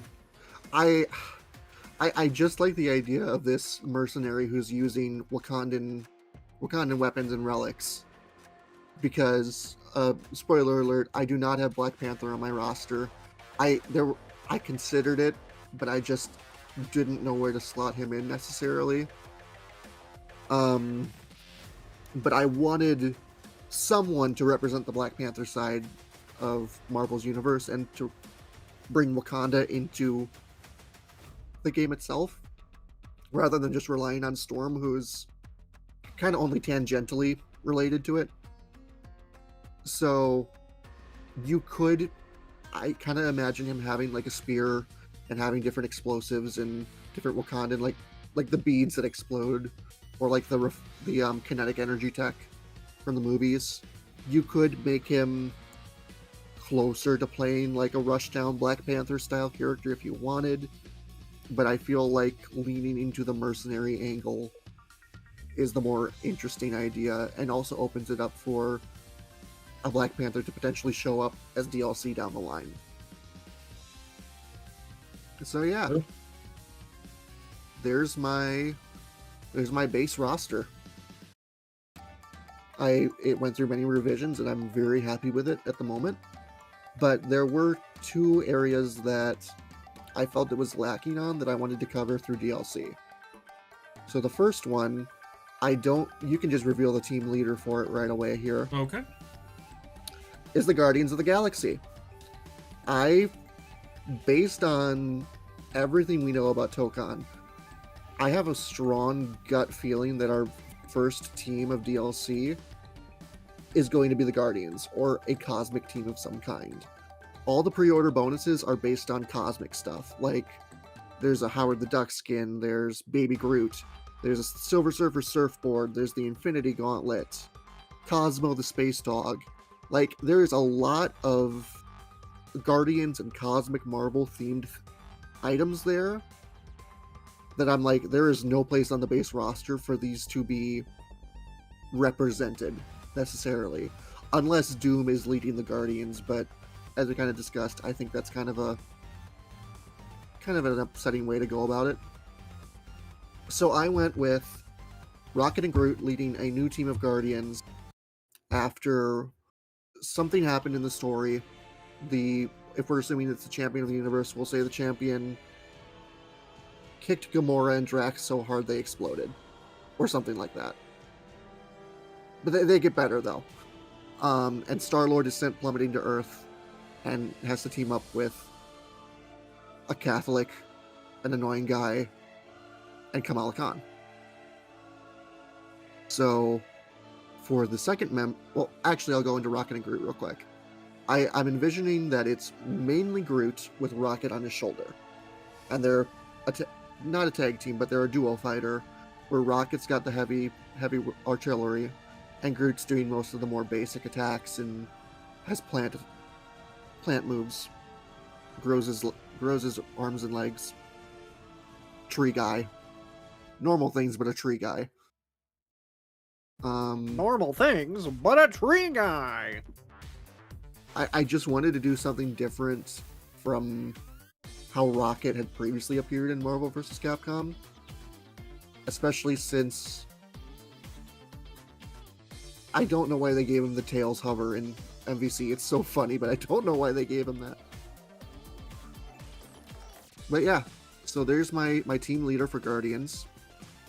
My second character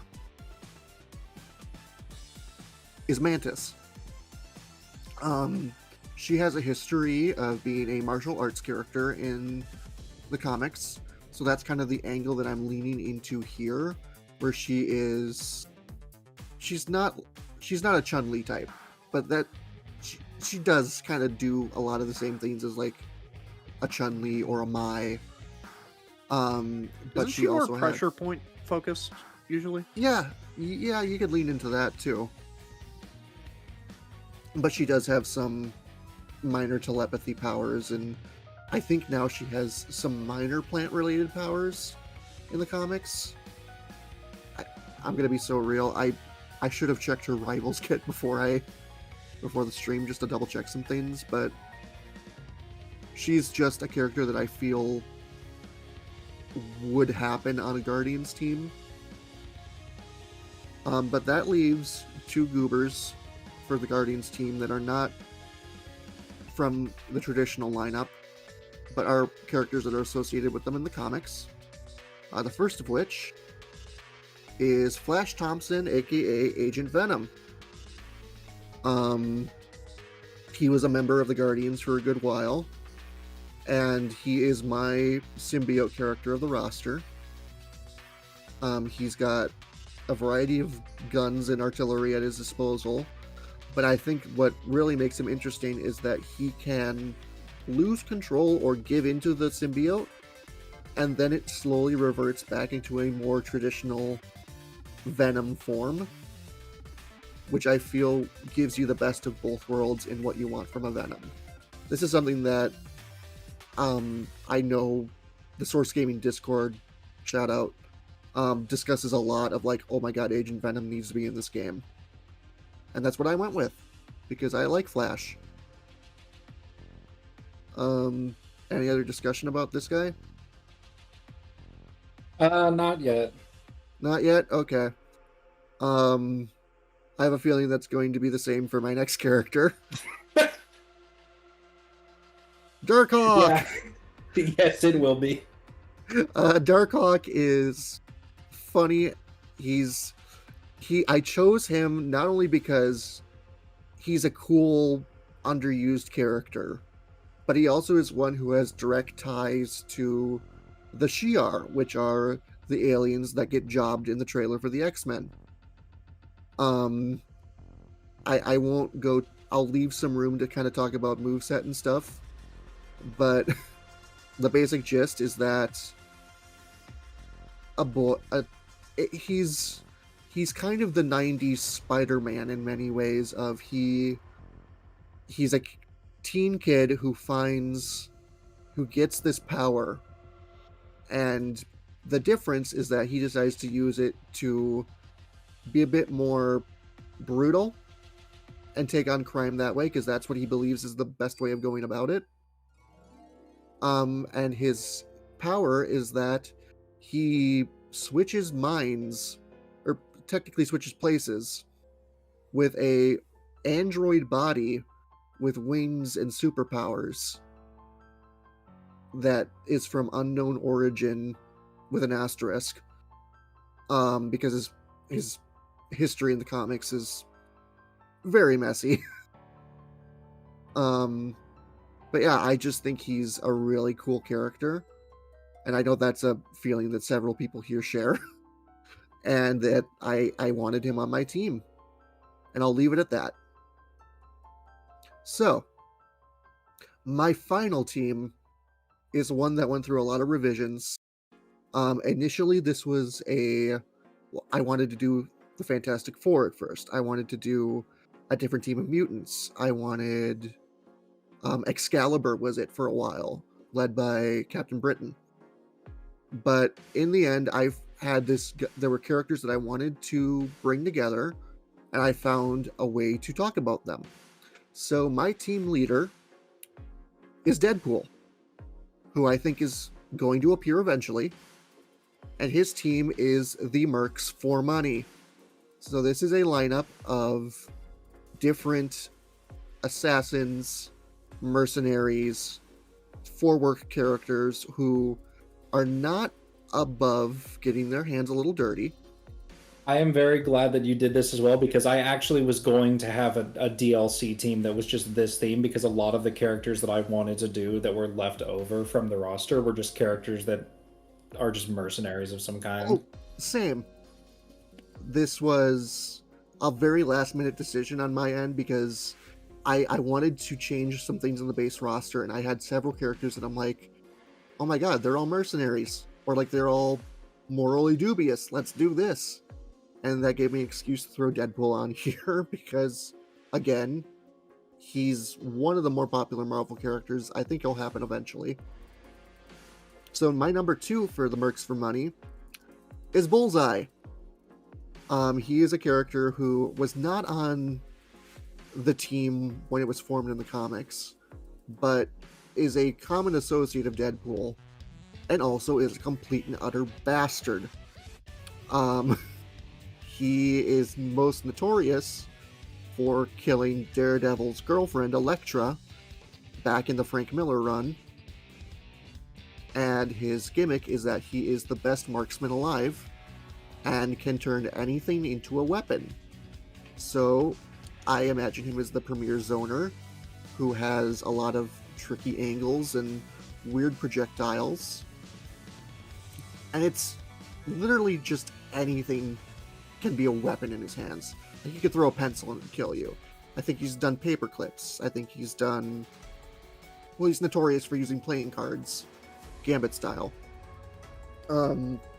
Straws. Candy wrappers. Anything he can hold, he can turn into a weapon. I think he's spit and killed somebody before. He's my dedicated zoner character. And I love Bullseye. He's unapologetically evil in a way that most characters aren't. And he was my initial jobber. He's Reverse Flash, but a jobber. Yeah, that's the other thing, is I wanted a jobber. It's a really good description, yeah.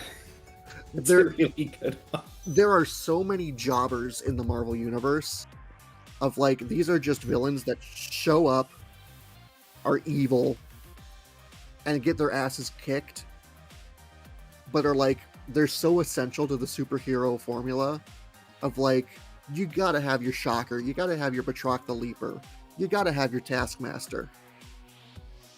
All right, everyone, it's everyone's favorite time of the stream, the time when somebody asked me to put something up on screen.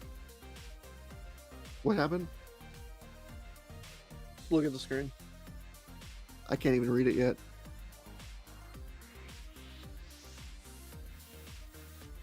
It's Bullseye. Do what I say and nobody gets hurt much. Pay taxes. Okay, I will. Shows up, If you says just scroll pay down some. taxes, and then Bullseye just says, the Hulk says pay taxes, I pay taxes. I love Bullseye. He's the funniest to ever do it, man. I like how the Hulk isn't even stopping him from robbing a bank. He's just like, yo, you haven't been paying your taxes. There's a comic where Bullseye and Taskmaster are both being paid to be golf instructors, and Taskmaster yells at Bullseye, "What's the matter? You can't hit anything unless it's one of Daredevil's loved ones." It's so good. Yeah, it's really good. It's he gets like a golf club to the head. It's so good. I love Bullseye.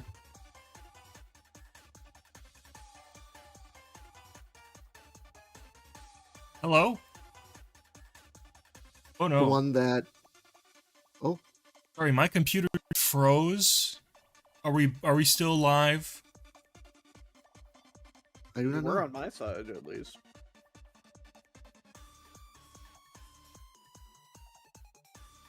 Don't know what's going on. Yeah, it seems like it's live. Yeah, I Also, don't know somebody what's brought going up on. Bob, Agent of Hydra. We did that on the MVC stream, by the way. Shout out to Bob. Love Bob. I love Bob. Yeah, Are we stream is live? live. Yeah, stream's Okay. live. Okay. Okay, hold on. I literally can't click on anything.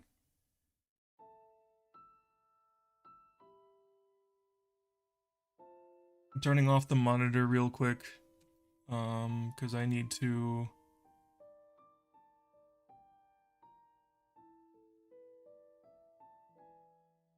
do something. While we're in our Aiden, your roster downtime- is lacking in horse. It is lacking in horse at the moment. Peter, the horse isn't here. I'm trying to think if there's anything I kind of want to discuss while I'm waiting here. Or while we're Yeah, waiting like here. we're vamping. We Yeah, can go back to the conversation from the start of the stream. Oh, we no. could, but I don't think we should. I wanted to ask Chad if they've seen any. Let's see. What else could we talk about this roster? I guess we could talk about the fact that we all think the villain's going to be the champion of the universe. But I don't think that's Yeah, everybody's favorite character, the champion of the universe. yeah, so there's one of the elders of the universe in the comics, which is the same like group of people as like the collector and the grandmaster, is the champion. And his whole gimmick is he just likes fighting people. And Yeah, my assumption when the game was first revealed that it was either going to be him, Gladiator. I think that's no wait, was it Gladiator? Or that one guy that likes setting up tournaments. Master of Games, is that his name? Grandmaster? Grandmaster. Okay. But aside from that, I'm really wondering how long this game's plan is, because I'm not so sure how they're going to approach the DLC if everything's going to be a team. I think they're going to pull a KOF 15, and yeah, they're planning to do teams, and then they're just going to do some characters that are freelance, because not every character works under these circumstances. I guess I can talk about real quick while we're waiting.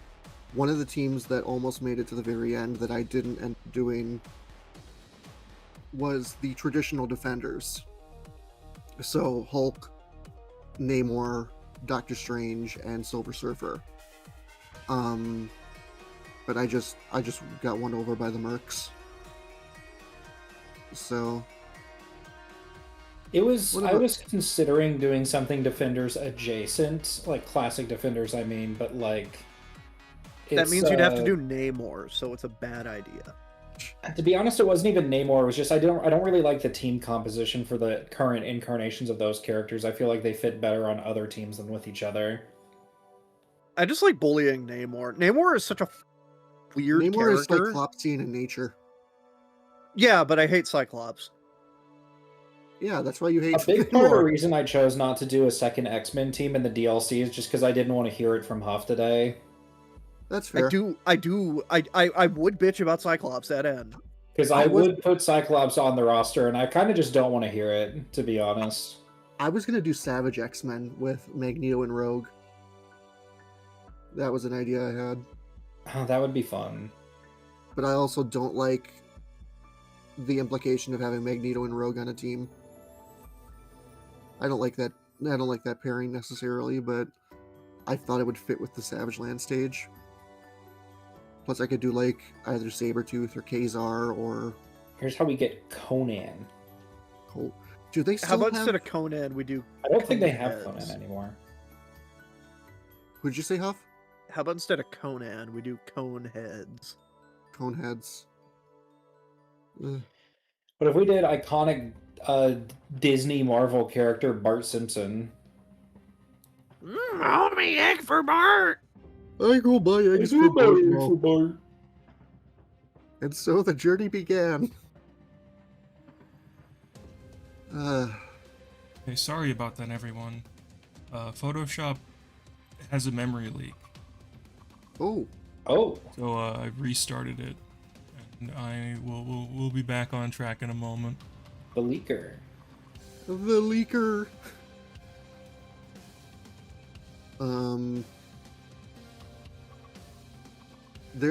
There was. I did also consider the Fantastic Four for a good while, because like that was my first gut instinct when I saw the cosmic stuff. It's like it's either Guardians or Fantastic Four. But we kind of talked about it before of like that is not an exciting year one. Yeah. Okay. What the hell?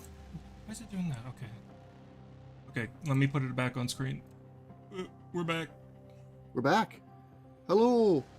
Hello, everyone. Okay. The Becker. The Becker. Am I just gonna repeat things that Creek says in a funnier voice? Yeah, Okay. we do that. We do that. They fly now. They fly now. People are always like, they fly now, but that's the thing about it. They flew before. They've been That's the thing flying. that when did they ever They've been not flying for a fly? while now. They were flying for some time, too. Don't worry Ed and about it. Eddie's been off the air for a while now. But All right. genuinely, what do you call the episode 6 like land speeders if that is not flying? All right. Hovering, I guess. The third member of the Mercs for Money is my little goober Slapstick. He is he was a member of the New Warriors, which was the team that got blown up. But he wasn't part of that. He left before then. But the basic gist is that this normal teen named Steve Harmon was gonna pull a prank on his friends, and he dressed up as a clown. And then he got pulled into an alternate dimension where he was turned into unstable molecules. And I love comic books, man. Comic books are fucking bullshit. for reference, unstable molecules are what the Fantastic Four suits are made out of. That allows them to like bend and stretch and light on fire and turn invisible.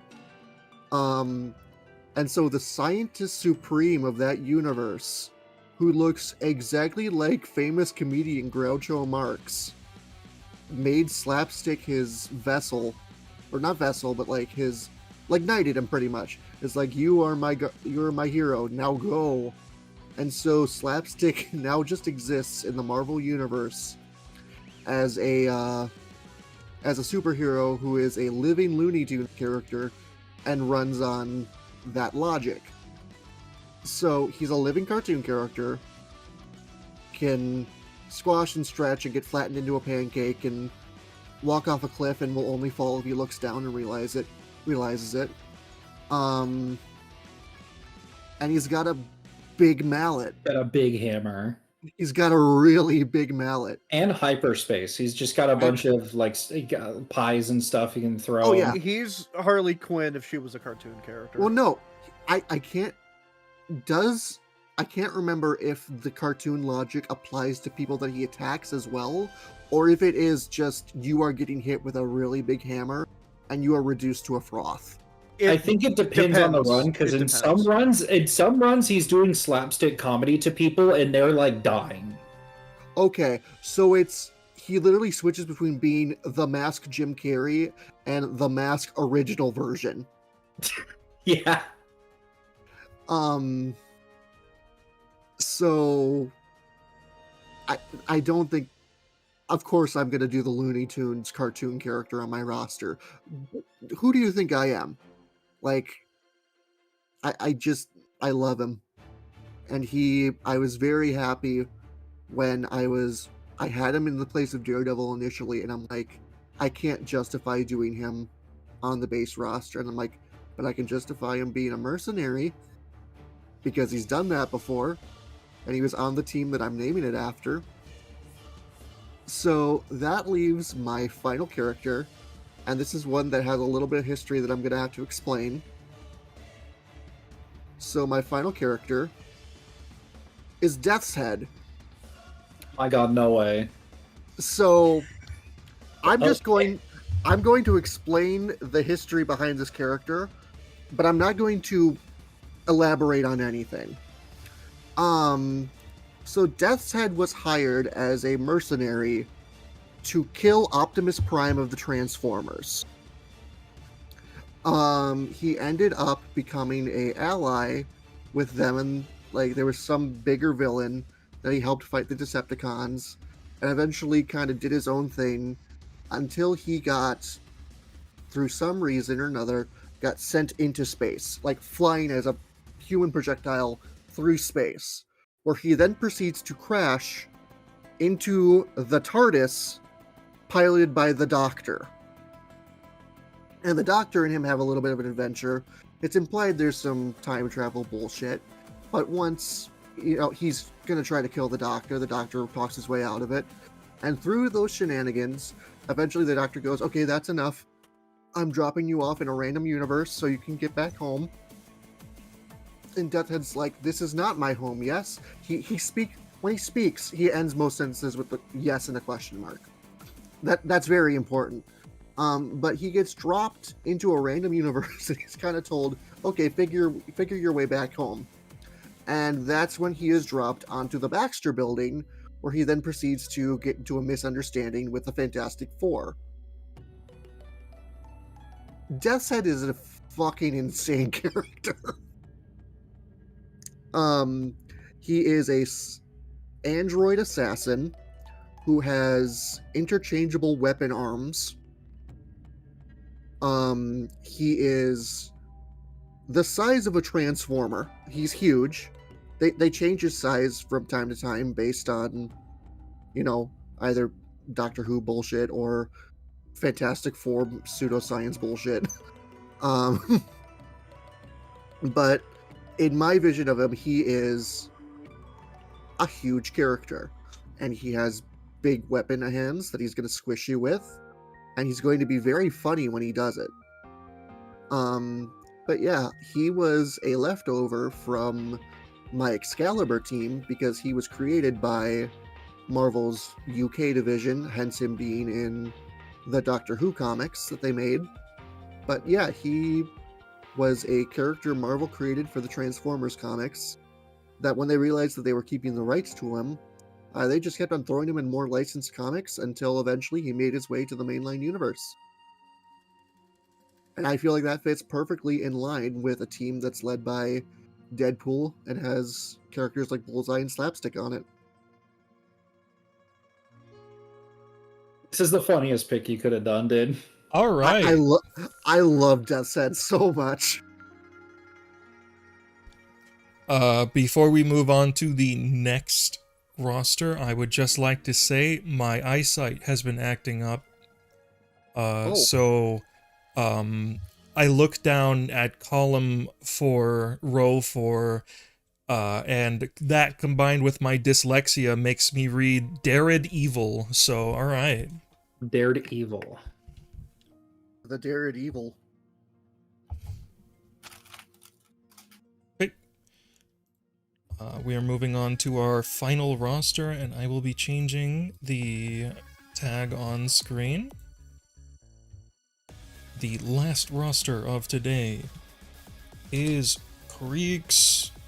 The Creeker. Okay, so just full transparency here. I am just not going to bother hiding which characters that are like veteran characters that have already been revealed are on each of the teams. I hope that's fine.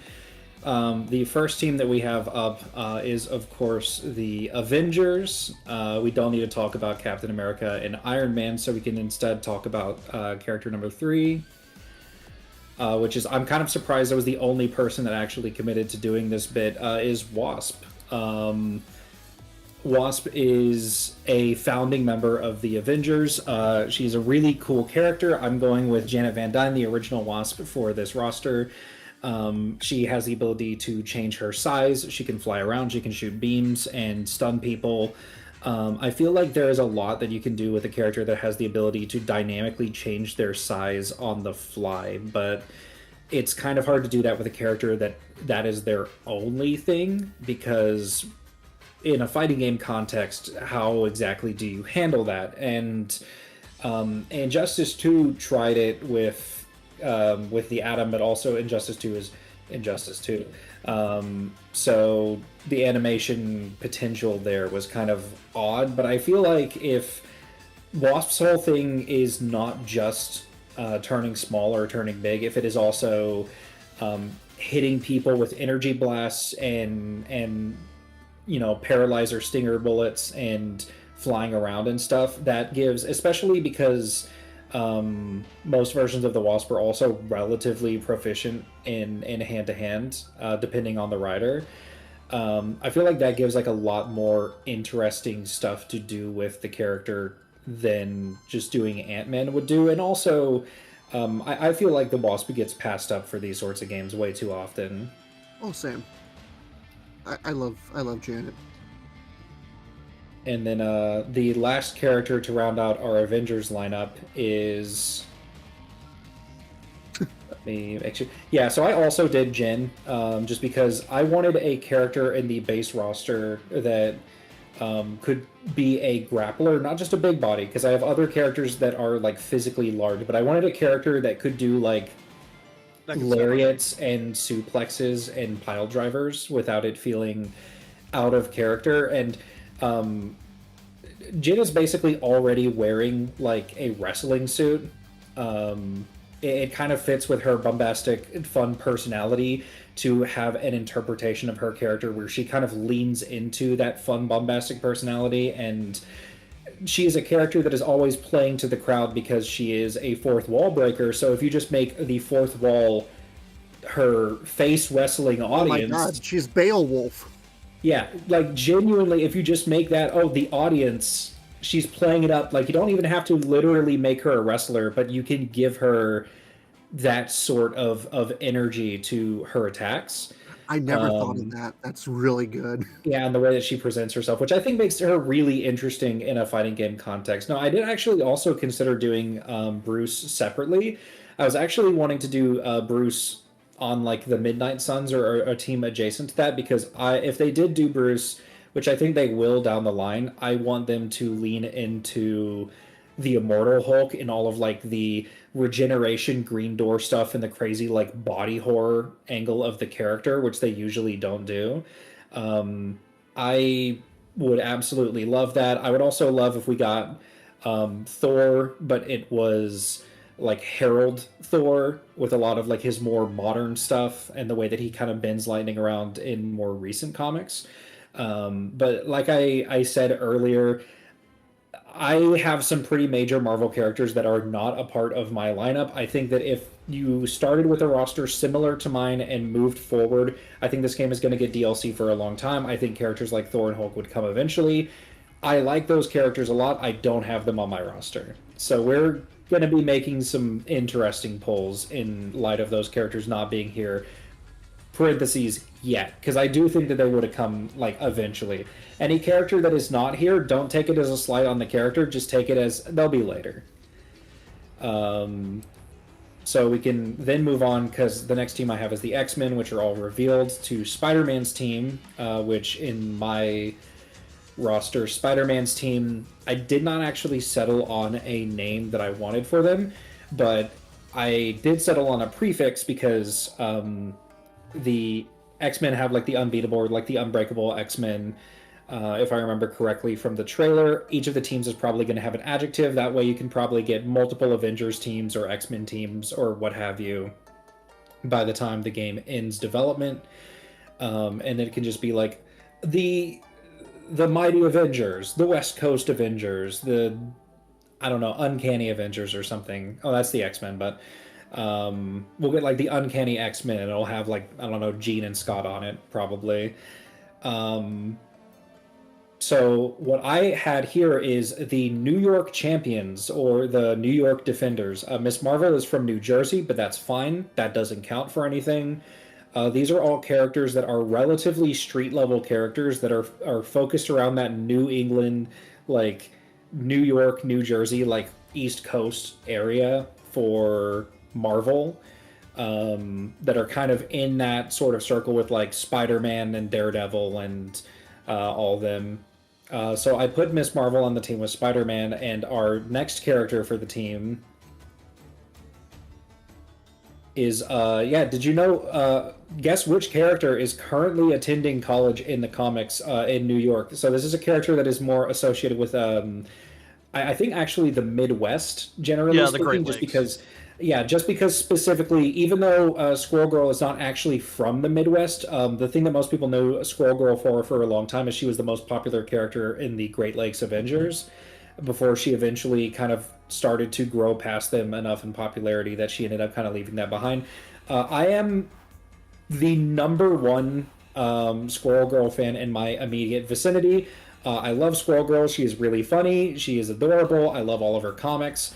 I have genuinely really liked this character since I was a teenager, and this character has gotten a lot of popularity boost recently through things like the Disney cartoon that she's a part of, and Marvel Rivals in particular. I think it's actually a little bit, to the extent that it makes me a little worried how the character could pop up in Tokon or a potential like Marvel vs. Capcom 4 in the future, because I'm a little worried that now she's the type of B-list character where it's not novel if you put her in a fighting game because she's not as obscure anymore, and it kind of misses out on part of the joke of her character being like very, very wacky and fun. But I choose to believe that as she starts to kind of move from B- to B+ lister, that she can kind of get in more on her own merits at this point than getting into a video game off of the merits of, hey, wouldn't it be funny if we did the Squirrel Lady? And that kind of sums up her powers. She hand-to-hand combatant. She has command over squirrels. That's kind of the big thing that they always give her. She has the ability to communicate with squirrels, so there's like they're always in video games or in anything that she appears, just have like a bunch of squirrels follow her around, and she will point them in a direction, and they will. She doesn't control them. They are her best friends. She will point them in a direction, and they will go jump somebody.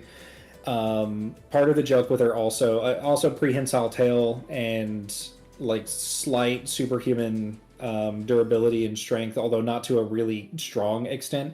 But part of the joke with the character is you would think her abilities would be useless, and then in pretty much any context, she always ends up just like winning any fight that she is put in, or solving any situation. Her being hyper competent is kind of the gag of the character, which has always been really fun. I think there's kind of a lot that you can do with that. I've seen people pitch the idea of giving her some kind of meter that just lets her like plot armor the fight away if she feels it, like how there's the Super Saiyan 4 Gogeta that can just instantly win the fight if you let him just sit there and collect resources and fighters. I think that would be a lot of fun, is just letting her like editorial her way out of the fight. There's a lot you can do with her. Rivals gives her like the slingshot that shoots the exploding acorns and stuff like that, and makes her the demo man from Team Fortress 2. That's a lot of fun too. There's a lot that you can do with the character. A lot of it requires interpretation, but I do think that she also just fits in well with this sort of street level team like this, and I do think she works very well as a base game character. We love Squirrel Girl in this house. True, we all do, and if you don't, we'll come over there and beat you up and take your lunch money. No, the squirrels will. Yeah, the squirrels will take your lunch money. And that leaves the next character. Anybody that knows me is not surprised that some variation of this character showed up. I was going to have some version of Venom on my roster no matter what, and there was a chance at some point that I was going to have two Venoms on my roster, so be lucky that you're only getting one. I decided to go with Flash because there's been a lot of, we mentioned it earlier in our like Discord server for Source Gaming plug. There's been a lot of discussion of they're trying to do some stuff that's a little bit different or getting more alternative takes on characters and stuff like that. There's a chance that if we get Flash Thompson in a fighting game as Agent Venom over, you know, regular Eddie Brock 9-foot tall mountain of muscle and teeth, Lethal Protector. Venom, yeah, now would be the time. You would do it here, and a lot of people generally go with the interpretation of Agent Venom where he is Space Knight, where he's a member of the Guardians. That would have been a lot of fun too, but I love the story of Agent Venom where he is a teacher in New York and he's hanging out and there's like he's teaching Mania and stuff like that. I actually considered Mania for the roster, but Agent Venom gives you a chance to do a character that I don't. There's going to be a few tech guys or magic people or like gun users. My roster is going to be a little bit zoner hell, and I apologize for that in advance, but I don't have a character like Nick Fury or the Punisher. This gives you a chance to have that sort of like super soldier, secret agent, you know, guns and grenades and stuff type character, but also he's got Venom powers. He can, like as mentioned earlier, he can transform into a more typical version of Venom. He can do the tendrils and the extended limbs that have like maws and teeth on them. You could have him throw grenades and have them be like sticky venom grenades that like symbiote onto people, and stuff like that. There's a lot of really fun potential. Something I've always had the idea of is like he has like these venom tentacle like tendrils come out of his back and like they're all holding like machine guns, and so there's just like a big barrage of machine gun fire because all of his, you know, tendrils, all of his like alien tentacles are just shooting all of the guns. That would be a really cool level 1 super, just to have like not a hype beam but like a Marvel 3 Deadpool or Dante style just light them up projectile super. I am a big Flash Thompson fan. I'm a big Venom fan. I like to shill for symbiote characters that are not just Eddie, because I love Eddie. Eddie is one of my favorite characters, but I love to shill for other symbiotes when I have the chance, and I think this is the place you do Agent Venom. And so you might be interested in so I am the only person that has kind of capitulated to the brain rot that's been going around of whose team are we going to put Star-Lord on? Well, Doctor Doom was associated with the Guardians at some point in the past, so let's do Doctor Doom as the Cosmic Team. I did not like the idea, and do not like the idea, of Doctor Doom taking what should be a relatively... Like, I don't like the idea of Doctor Doom taking what should otherwise be a relatively standard Guardians lineup of, like, Star-Lord and Groot and, like, I don't know, Moondragon, and inserting himself into a situation and making it the Doom Guardians, where it's just the Guardians of the Galaxy, but Doom but Doom is there, and he's kind of, like, making it all about him. Now, that is something that would be kind of funny. It's something that he would maybe do, but I decided to go with a slightly different direction, which is all of these characters are cosmically powerful. They are from different civilizations, and all of them have connections to, or are in some way, royalty or very influential. I'm presenting to you my pitch for Team 4, the Sovereign Guardians. That's right. Bingo, the living plan. Starting with Doctor Doom, and then Star-Lord, and then the next character. So I did mention I don't have Thor on this roster. I never said anything about not having Loki. So Loki, we've talked about a lot in the context of Marvel vs. Capcom rosters and like other video games in the past. Extremely popular character, a character that I'm sure Arxis would love to do in their style. Loki has a lot that you can do with him as a character. They have a staff, they have illusion magic, daggers, like all sorts of crazy stuff, teleporting, stabbing people in the back, you know, moving around and doing all of this shifty trickster stuff. It is an archetype of character that I love. Loki is really cool and is a genuinely really awesome character. I think Arc would probably do something really cool and interesting with them artistically. You can see that I've used one of the many female designs for Loki in the slot because Loki is canonically like gender fluid, so partially to balance like the gender representation on the roster because I wanted more women. I was like, yeah, it would be cool if Loki was just presenting female in this game and nobody commented on it. So yeah, no, like I do think that Loki will show up in this game in some form, and I'm excited to see what Arc does with the character based on like whatever interpretation of Loki Arc has going on this week. And that leaves, you might be wondering, who is the last character on our morally dubious or like trickster-esque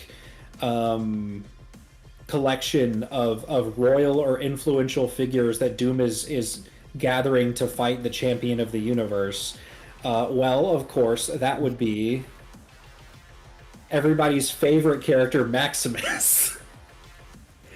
So this is a bit that I've been planning since we started doing this roster. I said, I'm going to do Maximus, and I stuck to it. Multiple times, I said to myself, this roster would be better if I just changed what Doom's team is, and Maximus was not here. And then I decided, no, I'm sticking to it. I'm doing Maximus. Maximus is Blackagar Boltagon, the Keeper of the Terrigen Mist. Evil Holy brother. Shit, Blackagar Boltagon, Keeper of the Terrigen Mist. Yeah, Maximus is Black Bolt's Loki. He is a shithead tech guy that has, like, he has psychic powers and the ability to invent this really, like, cool sci-fi technology. He's got all sorts of wave projectors, drones, guns, all sorts of like crazy gadgets and gizmos, on top of having the ability to like read people's minds and like mind control them and do all like this psychic projection style stuff. He is an extremely funny character. I did choose an icon for him where he is in fact very anime, as Chad is pointing out. He does not always look like this, but he does a surprising amount of the time, actually, as I was looking into it. He's got like, I think what Arc could do with him could be really fun because you just have this striking, like he's a lot of black and white and like this light cyan, long white coat and like body armor underneath it. And he's just this really funny character because he's just this treacherous like asshole. He is always getting into these situations where he is trying to usurp the throne from his brother and take over the Inhumans like empire. And like he is always willing to be a member of a team and work together for the greater good, but only to a point, right? Like there's always that thought in the back of your mind, even more so than Loki in recent years, where this guy is going to put a knife in my spine at some point while I'm working with him if I turn my back on him for too long. And that kind of character is just so fun for this type of like game, and I did want there to be some villain adjacent characters on Doom's team, so this is the lineup that I ended up going with. I love Maximus. He's He's funny. the funniest it's ever been. I love the idea of like you're thinking he's going to stab me in the back the moment I turn my head away, and meanwhile he's sitting there thinking like I'm going to put at least 2 knives in that guy's back, and he's never going to suspect it. No, you're sitting there thinking, man, like, you're sitting there thinking like, oh man, I better not turn my back on Maximus or else he'll stab me in the back as soon as I turn away. And Maximus is just looking at you with your back turned, thinking as soon as they face me, I'm going to stab them in the front. I'm going to stab him right in the nose and go, fuck you, Blackagar Boltagon. Yeah. It's not even Black Bolt. Use his full name! The Keeper of the Terrigen Mist. Thank you. And I just thought it was like a lot of fun to have a team like this. Like I said, I committed to the bit the whole time, and this also lets us get a member of the Inhuman royal family. We mentioned earlier there's always that, and it's not entirely accurate, but there is that description that gets floated around of like Game of Thrones in space on the moon. If you want a character that represents like the treachery and the political intrigue of like a story about a royal family who are always trying to one up each other and like lay claim to the throne. This is the guy, right? This is literally the evil vizier stepbrother that is always trying to like Oh no! usurp It's the throne. fucking Jafar. Literally Jafar. He's tech bro Jafar. Oh man! And then we of course have Ghost Rider's team now. The Neighborhood Champions. Neighborhood Champions is really good as well, as Chad had just mentioned. Friendly neighborhood champions. Friendly Neighborhood Champions is pretty good. So I would love to say I have come up with something incredibly ingenious and super original for Robbie Reyes Ghost Rider. Unfortunately, I'm completely unoriginal. I've never had an original thought in my life, so I like to present to you the Midnight Suns. Yo, 3 for 3. 3 for 3 because hey, Robbie Reyes has never really led a team in the comics before, and doesn't really actually work on teams in general that often. So when you see a Ghost Rider as the leader of a team and you're thinking, that's weird, why is Ghost Rider a team leader? It's probably for the magic and the supernatural stuff. And I tried to do some pretty fun picks here for my base roster. I did a few picks that were less expected, I would say. And we will be getting into that immediately with our first pick. We have Dr. Voodoo, who is a consistent member of the Midnight Suns in the comics, and genuinely really cool and really interesting character with a lot of history. Goes by many names, Dr. Voodoo, Brother Voodoo. Sometimes just uses his government for superhero stuff, but essentially he is a magic user. He uses a heavily fictionalized version of voodoo, the religious practice, but uses a lot of like that typical Marvel magic. He's actually been the Sorcerer Supreme in the Marvel universe at some point before. This was a character I actually was tossing around with the other members of the stream, like, hey, is anybody else doing this character? Because I am doing this one. And I'm doing a few other picks on the Midnight Suns, and like I think we all kind of knew going into this stream that all of us were probably going to do the Midnight Suns for Robbie's team. So all of us were kind of like, hey, did you do this? Did you do this? So we have a little bit of variety in there, and I ended up being the only person. But this is a character that has actually never been playable in a video game before. Outside of like some of the Marvel mobile games, and I think that's really a shame because, like I said, genuinely really cool character with like a lot of history, and I think that there is more than enough that separates him from other magic users in a mechanical sense, and more that you can do with him in terms of his aesthetic and his mechanical identity from other sorcerers, that you could genuinely justify doing like multiple magic users on the roster. For example, you already have like magic as a member of the X-Men, but you could even do like more than that. For example, yeah, so I also did Nico Minoru. I think we have the Nico Minoru. Nico Minoru is on more rosters today than Thor or Hulk, and I think that is really funny. Okay, that's not cool really though. a comparison considering Hulk is on 0. Yeah, Hulk is on 0 of them, and Thor is on also technically 0, depending on which version of the character you mean when you say Thor. Is she the only character that's on all of our rosters? Yes. That's not confirmed? I think so, genuinely. Funny. But, like, I love the Runaways. There was genuinely a point in early conceptualization where I was going to do, like, Chase Stein and Old Lace, because, hey, it's like a guy with wacky anime hair and like big punch gauntlets that has a pet dinosaur. That is awesome. That is definitely something that Arc System Works would do. I actually think Chase and Old Lace would be a really cool character for them to do at some point in the future. I would take a whole Runaways team, to be honest. But like, Nico is the breakout character of the Runaways. She is... in the new Spider-Man cartoon, she keeps getting associated with other superhero teams, and I think the reason for that is she's just really cool.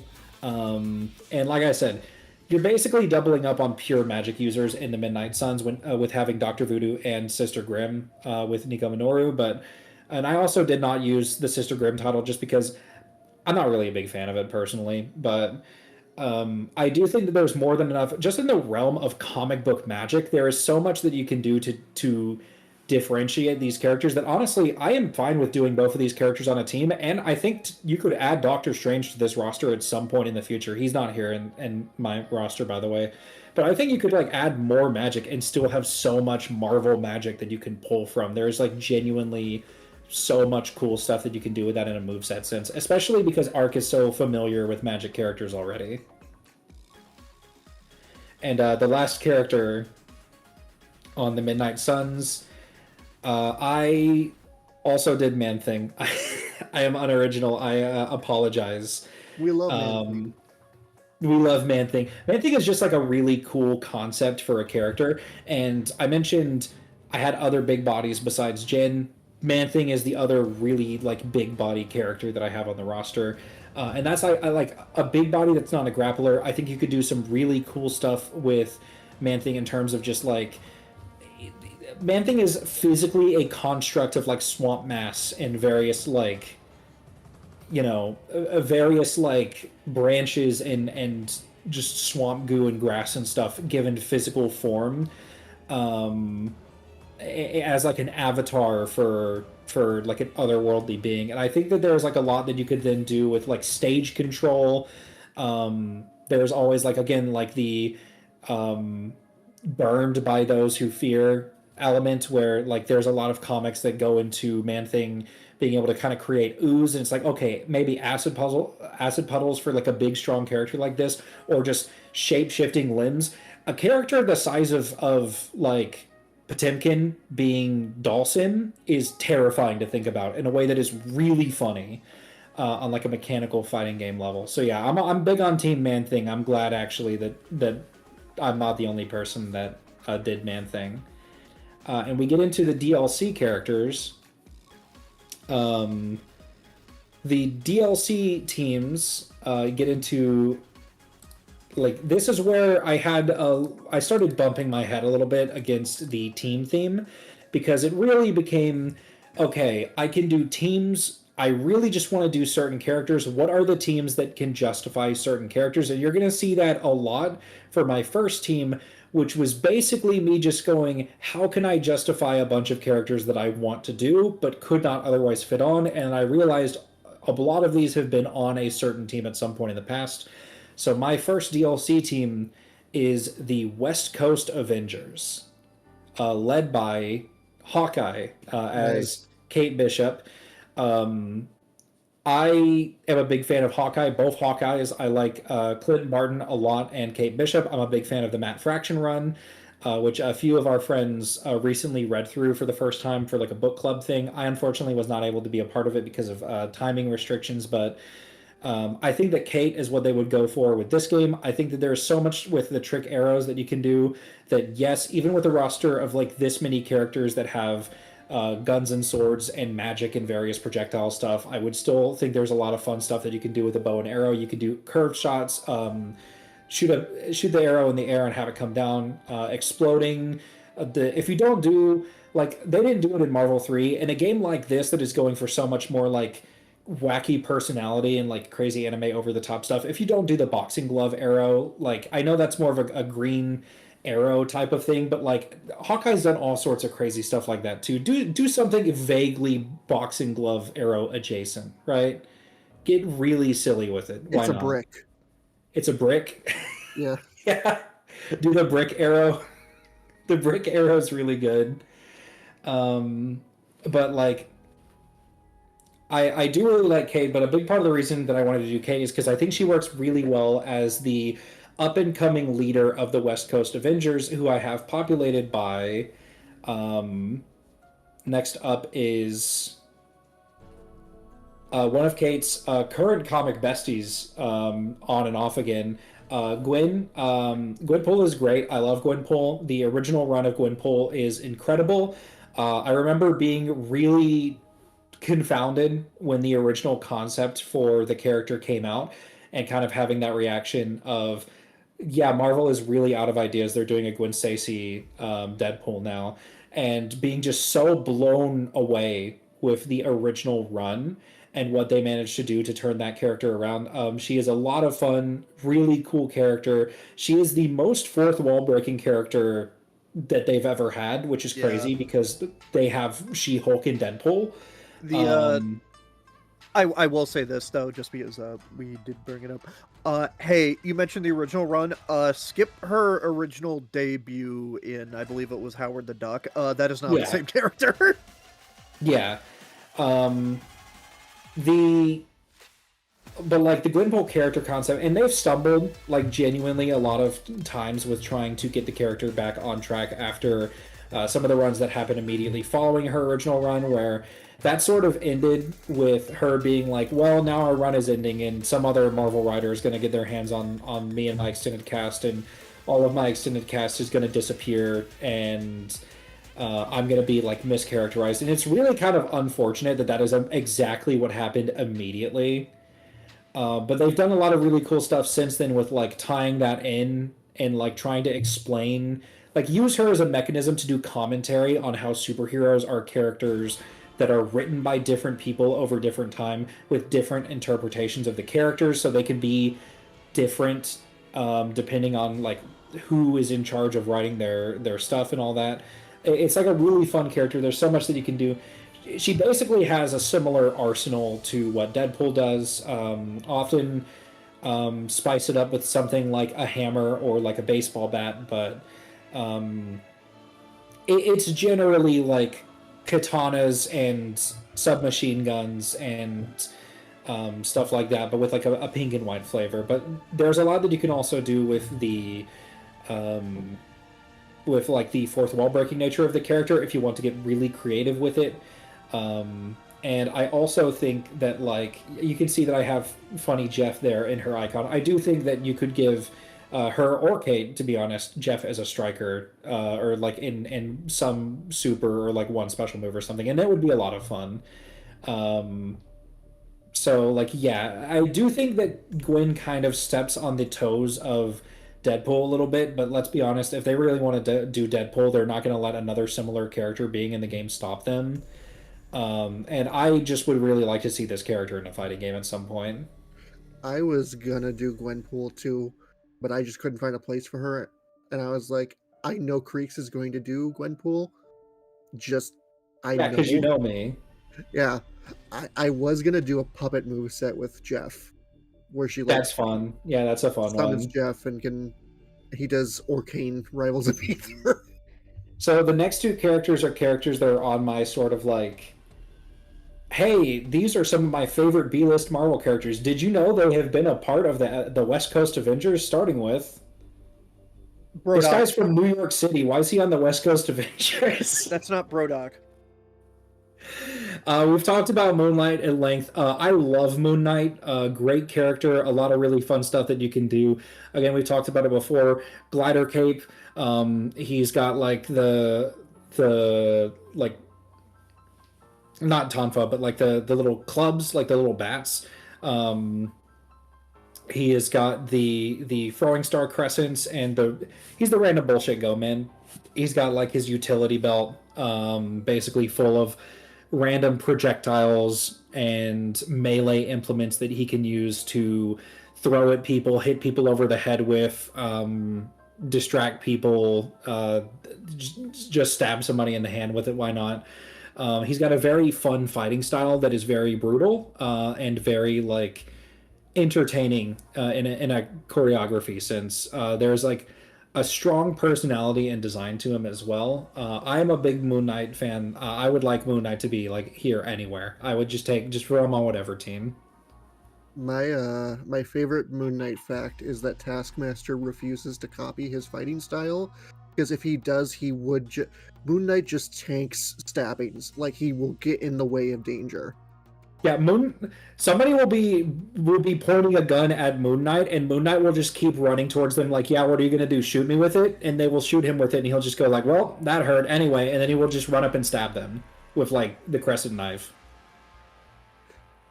Active liability. A really funny character.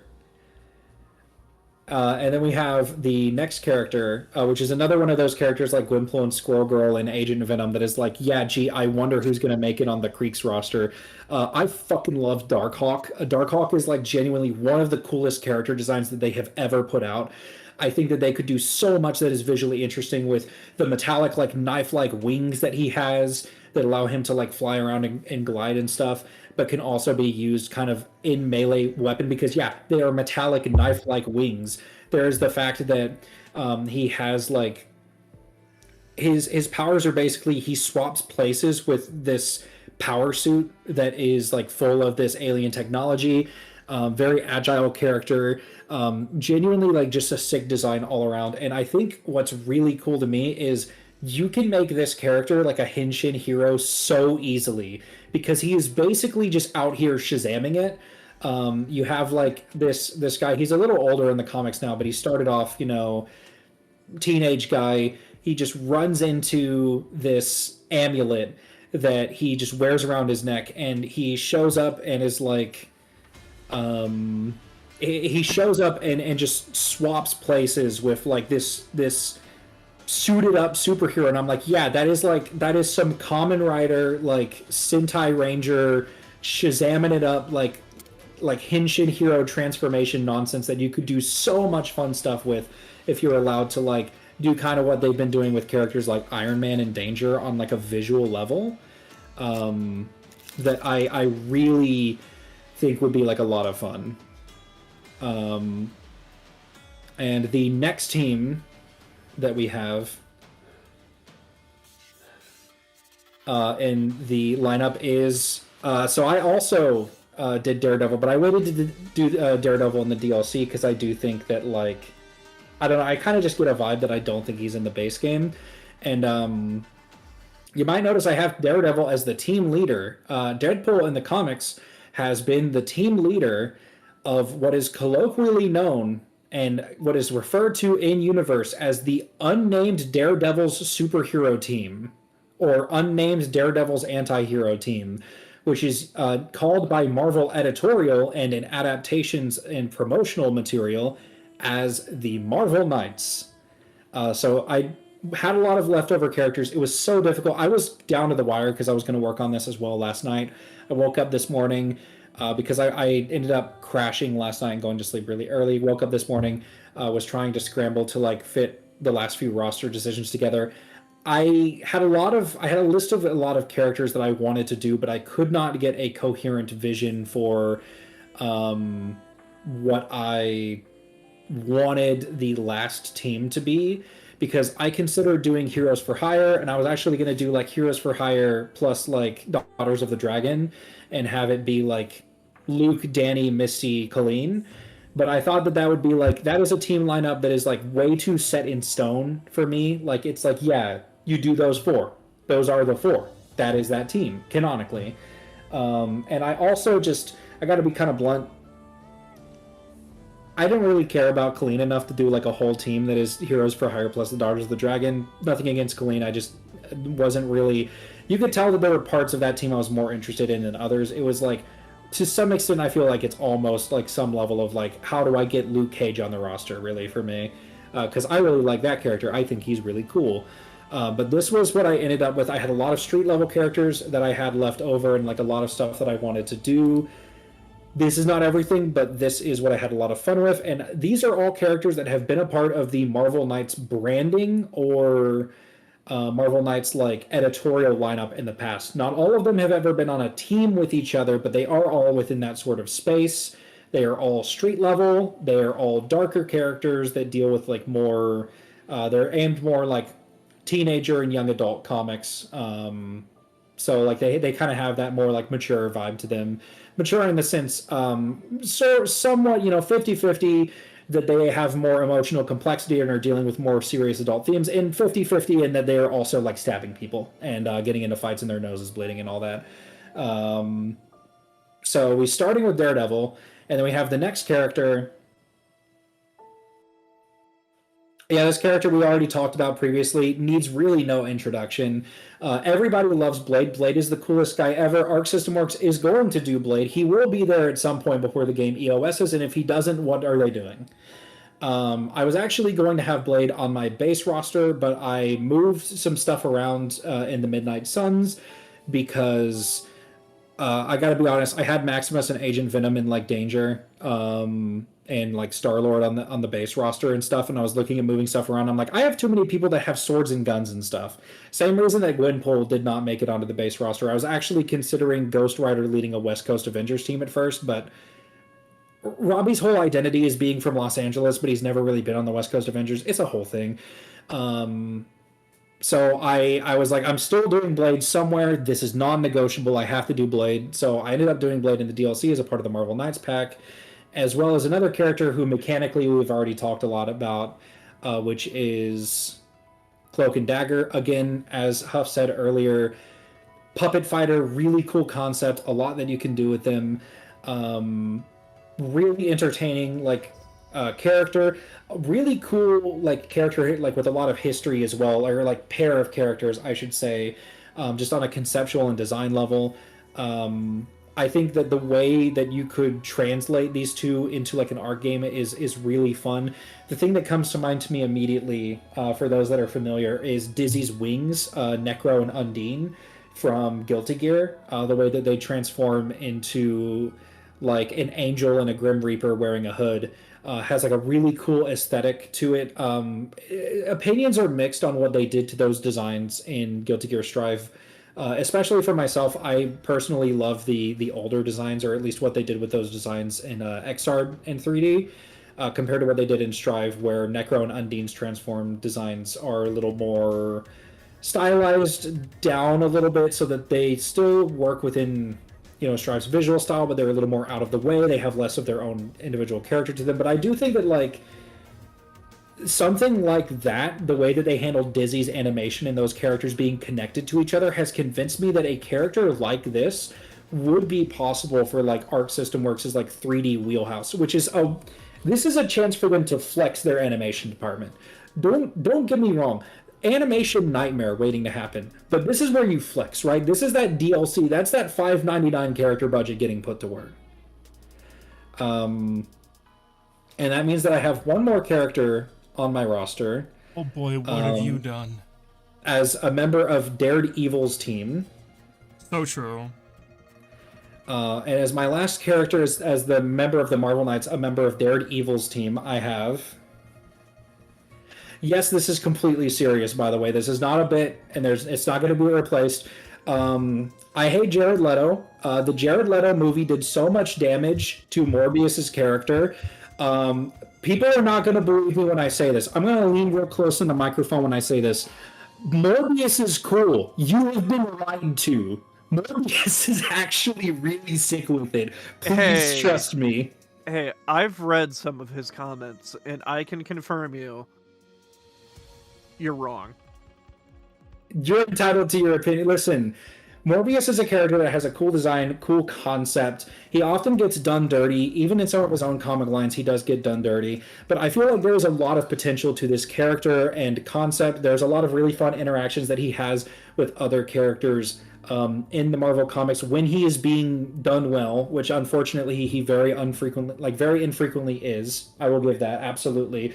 And the movie's really like only helping cement that further. But like, listen, if anybody is going to take this character and convince the general audience that you can do something cool with this like edgelord vampire guy, Arc System Works, who has successfully done multiple edgelord vampire characters they have made really cool to a general audience, might be the team. Keep in mind, I've been like talking throughout this entire stream like I am the biggest member of the Arc System Works Defense Force.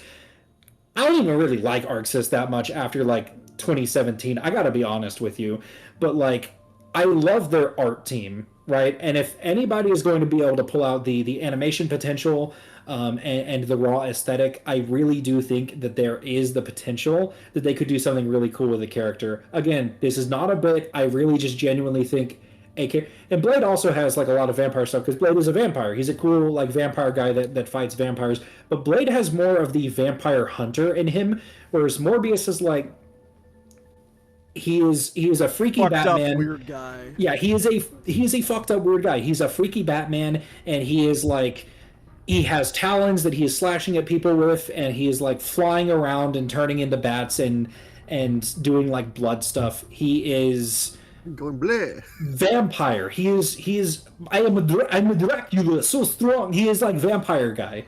This shit ain't nothing to me, man. He was flipping bricks for Mansa Musa before you were a Type 1 civilization. He's smoking symbiotes. He is smoking symbiote. We're getting the Morbius venom. But yeah, no, like this is, like I said, there's a lot that I would have liked to do. I think Fantastic Four will happen eventually. I would love to have some version of Thor on the roster. I would love to have some version of Bruce that leans into the Green Door and the Immortal Hulk, like freaky nonsense. There's a lot that I would like to do. This is the lineup that I settled on because this is really just a vehicle for like, hey, I love a lot of B-list Marvel characters and like maybe one or two C-listers. Like you could argue that Maximus is kind of that, but like here's my Skrunklos. Really, that's what it comes down to. Is here's a list of characters that I want you to think are cool with me. I like how Maximus was your go-to for a C-lister when Darkhawk is right there. Darkhawk is my goat, and there will be no slander. Darkhawk is the 90s personified. Again, He's cool. He's got the Spider-Man, like literally they introduced Spider-Man in one of his issues to go like, hey, we're not too different, you and I. Except Dark's like, you know what? I kind of like it when the red stuff comes out. Like, It's awful. He's really like, the crazy thing is we describe him like that, but he's really not that bad. no. We talk like he's not the Punisher. He's not out there just killing people. He's just like less plussed about it, I guess you could say. No, like in his origin, he was chasing people and he accidentally killed one of the guys, and really he's like, oh, okay, whatever. I'm gonna get the other guy now. He's like, oops. Oh, well. Whoopsie doodles. He's not like he's my not heart the started pumping Punisher, real but he's good like, you know, it happened, you know. my heart started pumping real good when I teared that jaguar limb from limb. Yeah. Can we do that again? And forget about it. What can you do? Okay, so that was our last main roster. However, Huff has prepared It's an extended roster. The fuck? I am going to put it on screen.